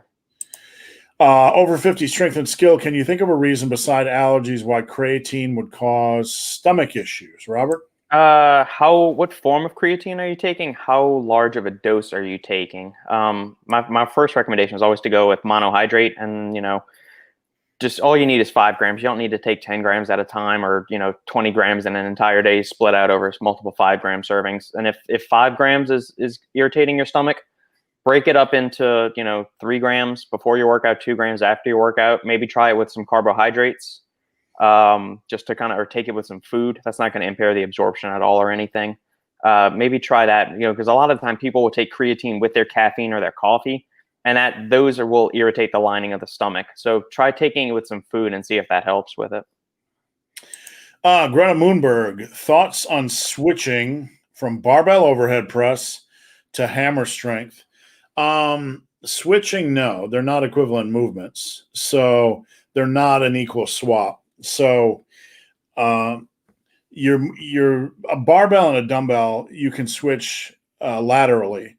If you want to do any barbell overhead press variation or any dumbbell overhead press variation, you can switch laterally between them, and there's many variations. Military press, seated press, push press, seated behind the neck press, dumbbell overhead press, seated dumbbell overhead press. alternating dumbbell overhead press, single arm dumbbell overhead press. Those are lateral movements. Moving from a barbell overhead press to a hammer strength is a downgrade. It's not the same impact on the body. So they are meant to be, they're a good tag team. You should do them both rather than do one or the other, if that makes sense. Yep. James Leon, I liked your GOMAD video. Do one for the carnivore diet next. The carnivore diet surprisingly just continues to linger on. And I really am torn on the carnivore diet. Generally, if it's a real food choice, I'm I'm okay with that diet.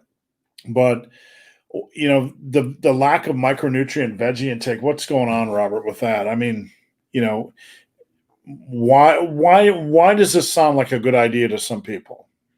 I mean, I think it may have a very, very, because at its core, the carnivore diet is an extreme elimination diet. So could it be good for somebody that has autoimmune disease and an overactive immune system that attacks itself every time you eat certain foods?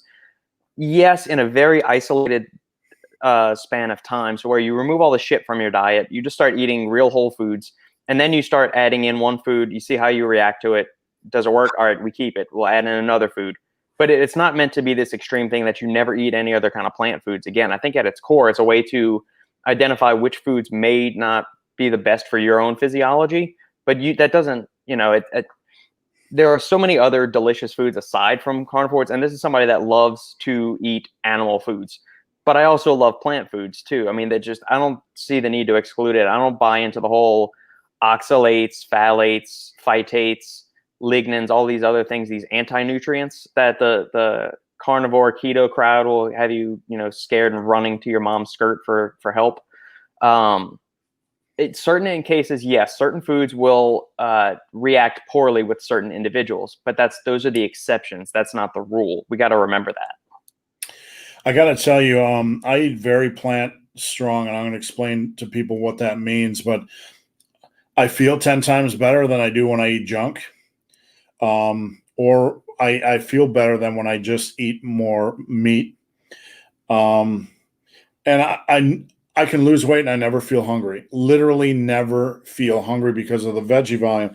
I want to tell you what we do most of the nights, that when we come home from running, we have a protein source all ready to go. Chicken, shrimp, beef, pork, doesn't matter. We have a protein source. And I will take in a big pot, I'll just put a little bit of olive oil in the bottom, and I'll toss in a big size of shredded carrots, a big size of this of mushrooms. I'll take a whole head of baby bok choy and dice that up, toss that in there. I'll take half a red onion, dice it up, toss it in there.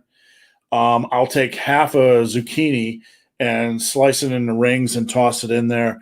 And usually I toss in one more vegetable. So I have 6 fruits and vegetables right in there. The volume is already huge.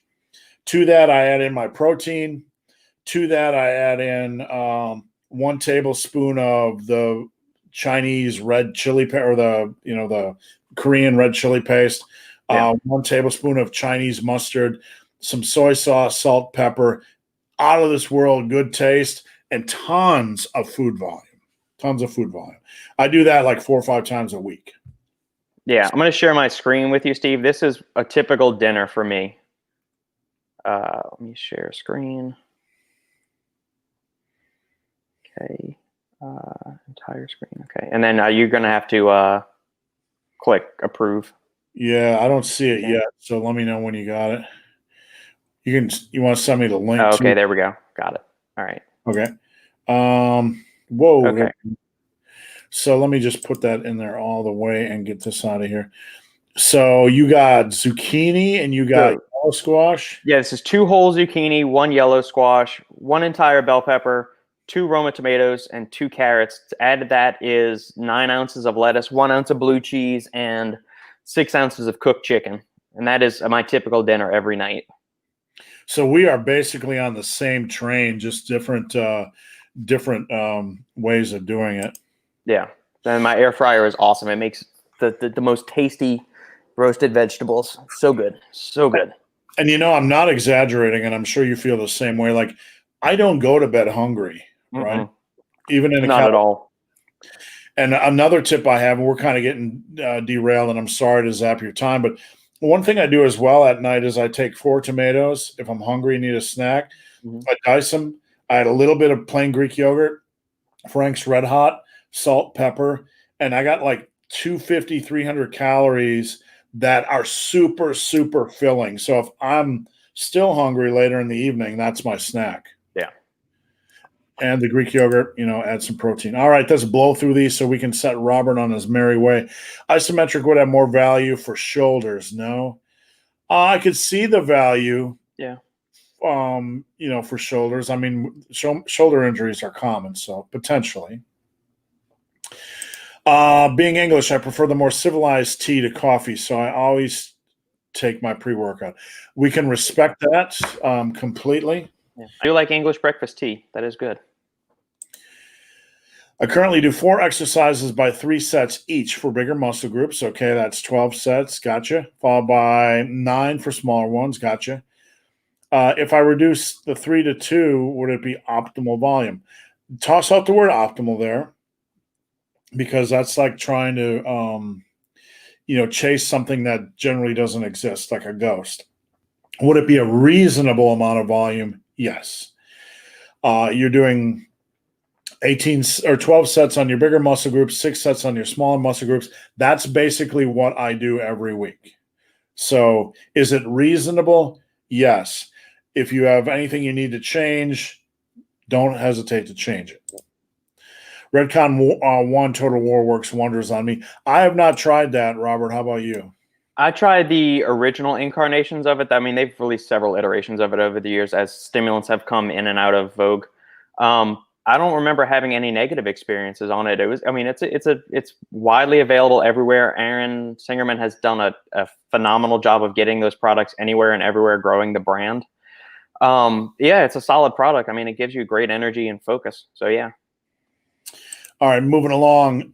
King Varick, with transitioning from powerlifting training at advanced level to more power building style in an attempt to gain more hypertrophy, they're the same thing.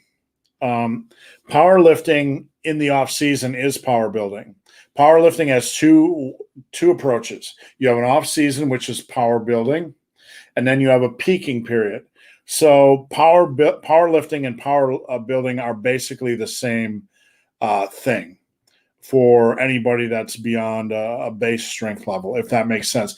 You have to build a base during the off season and then work towards a peak during the at some point to test your strength. Double IPA by Flying Dog Brewery in Baltimore.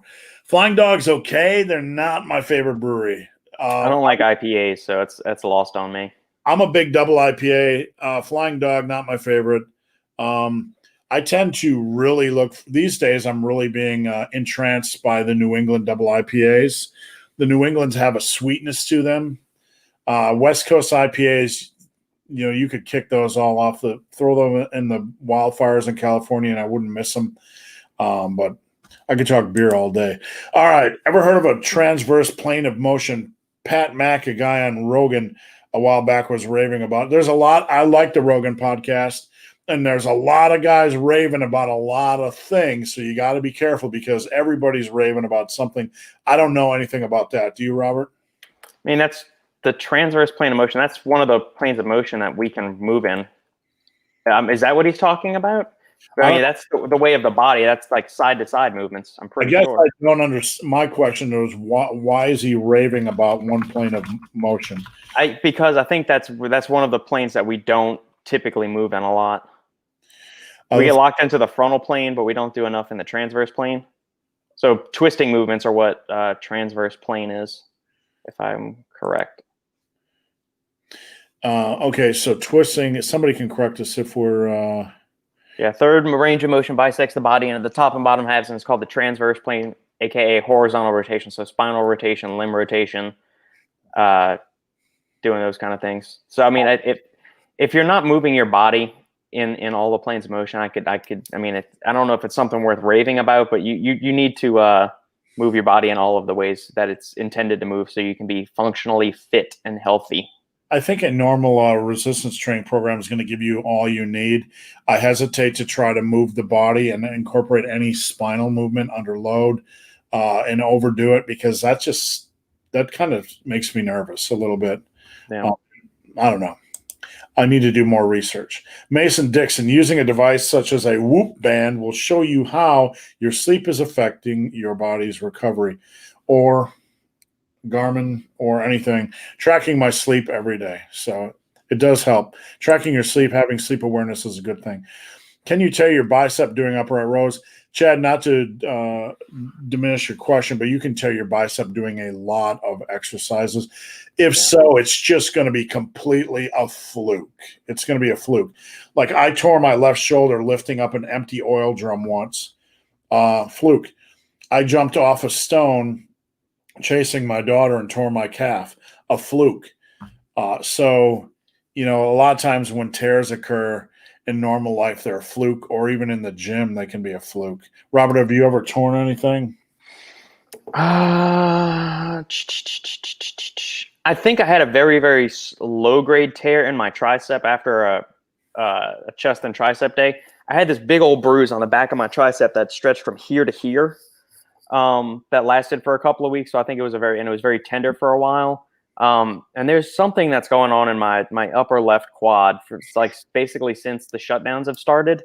Right. I've got to be very, very careful with how I go about leg training, because certain days it feels fine, but there always feels like there's this pulling or this small little tearing that's going on every time I start to get to like the super heavier weights for me.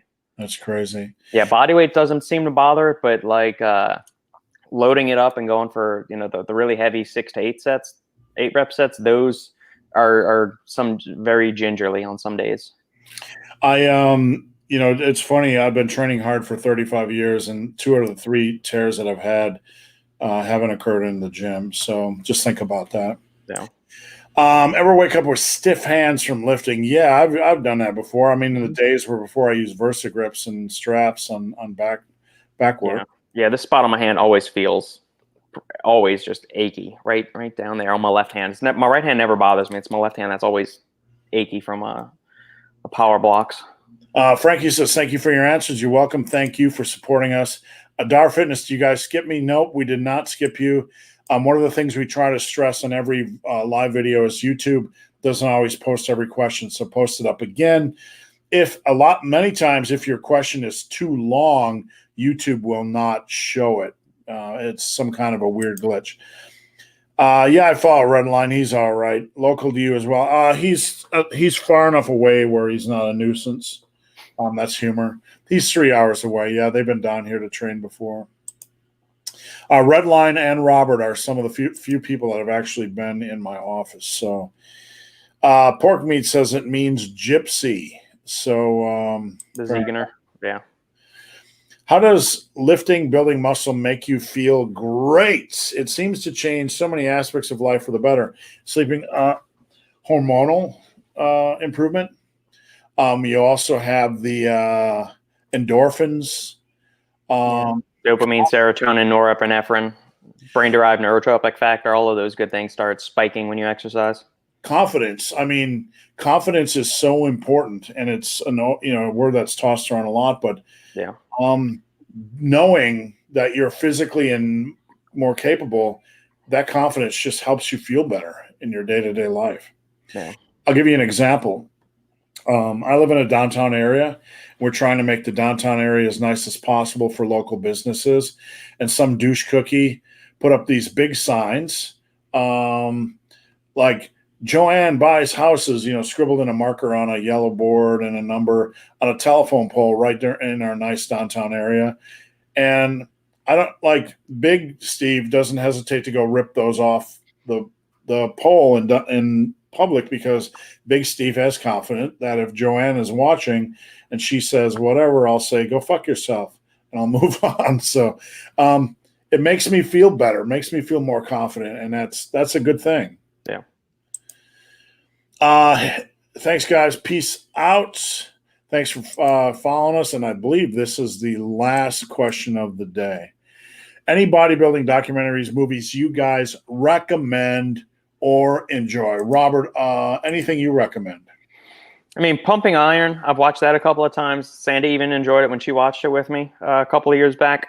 I've seen a couple of the Generation Iron movies. I wasn't overly nuts about those. They were just kind of with me. I started the Ronnie Coleman one. I have not finished it yet. We got 20 to 30 minutes into it. We just never picked it up. I'm trying to think, are there any other major bodybuilding documentaries or movies? I mean, Generation Iron are the major ones, but I wasn't really nuts about those. Yeah, I mean, the only movie I really, or documentary, or I hesitate to call it a documentary because it's not really a documentary. Dorian Yates stuff when he's training in his dungeon. Blood and Guts, yeah. Yeah, I mean, there's something earthy and, that just connects me with real lifting. For me, of seeing some guy in some dungeon, grimy, spidery, smells like damp, mold, just crushing shit, big weight. So not a lot of that around anymore, but I enjoy that, Dorian Yates. And there's been a couple documentaries of guys going to train with Dorian Yates. I forget what his name is, but I have to own this documentary. Hold on. I probably can't remember it. I interviewed him back in the day, but I can't find it. I'll never be able to find it now. But it was like Into the Dungeon or something by some other bodybuilder. Who knows? So that's about it for me. Those are definitely Pumping Iron never gets old, and the Dorian Yates stuff. All right, guys, we managed to go 2 hours and 11 minutes today with a major near disaster. So I appreciate that, Robert. I just want to remind everybody, if we missed your questions, head over to Instagram at Ben the Barman or at the Supplement Engineer. Please follow Robert's podcast, The Supplement Engineer. Follow him on Instagram, The Supplement Engineer. Follow him on YouTube, The Supplement Engineer. And if you have any questions, Robert does a supplement assessment service, which is at my website above my head, superlivingtoday.com. What you doing this weekend, Robert? Sandy's working late today at school, so I'm going to go. It's my turn to go pick up the halfling from daycare. We might head out to Iron Wolf Distillery. We thought about doing that last weekend, and then we decided not to, just because the weather was kind of funky. But now it's been overcast and raining this week, so it's cooler here in Texas. Thank God. It's not upper 90s anymore. It's like low 80s to upper 70s. So I think we might go hit out there, and then on Sunday we'll do our usual grocery haul, and I don't know. Maybe we'll rewatch an LSU football game. Yeah, there is. No college football is a little bit weird. There's some teams playing out there, but not a lot. Yeah, LSU's football season gets started the 26th is when the SEC is doing their conference-only schedule, so I will most likely watch it. There've been a lot of I don't even know if I want to get into it, but everybody is putting social stances on everything with sports, and it's making me just not want to support any sports outlet at all outside of UFC, where UFC is purely about the fighting. Yeah, I mean, look, all I want is for sports to have the same standard that everybody else has with their jobs. And, like I got the MLB package, and I'll keep Rob around for 30 more seconds. And then my team, the Brewers, some of the players stopped showing up for games to make a stance. I am all for having the best possible world and community, but I am not for people being able to leave their jobs to make political statements. I get fired for doing that. You would get fired for doing that. And some rich guy that gets to hit a ball, all it does is it's about him. It elevates him as in being important, more important than you or I. If you want to do something, go do something on the fucking weekend when you're donating your damn time, because you know what? My fucking wife did it. She made 2,000 masks when she was shut down. So that's why I find that horse shit fucking offensive. And those players can go fuck off. So how's that for that is a perfect way to end these things. All right, Robert. We'll see you next weekend. Have a great all right, Steve. You too, my man. Bye.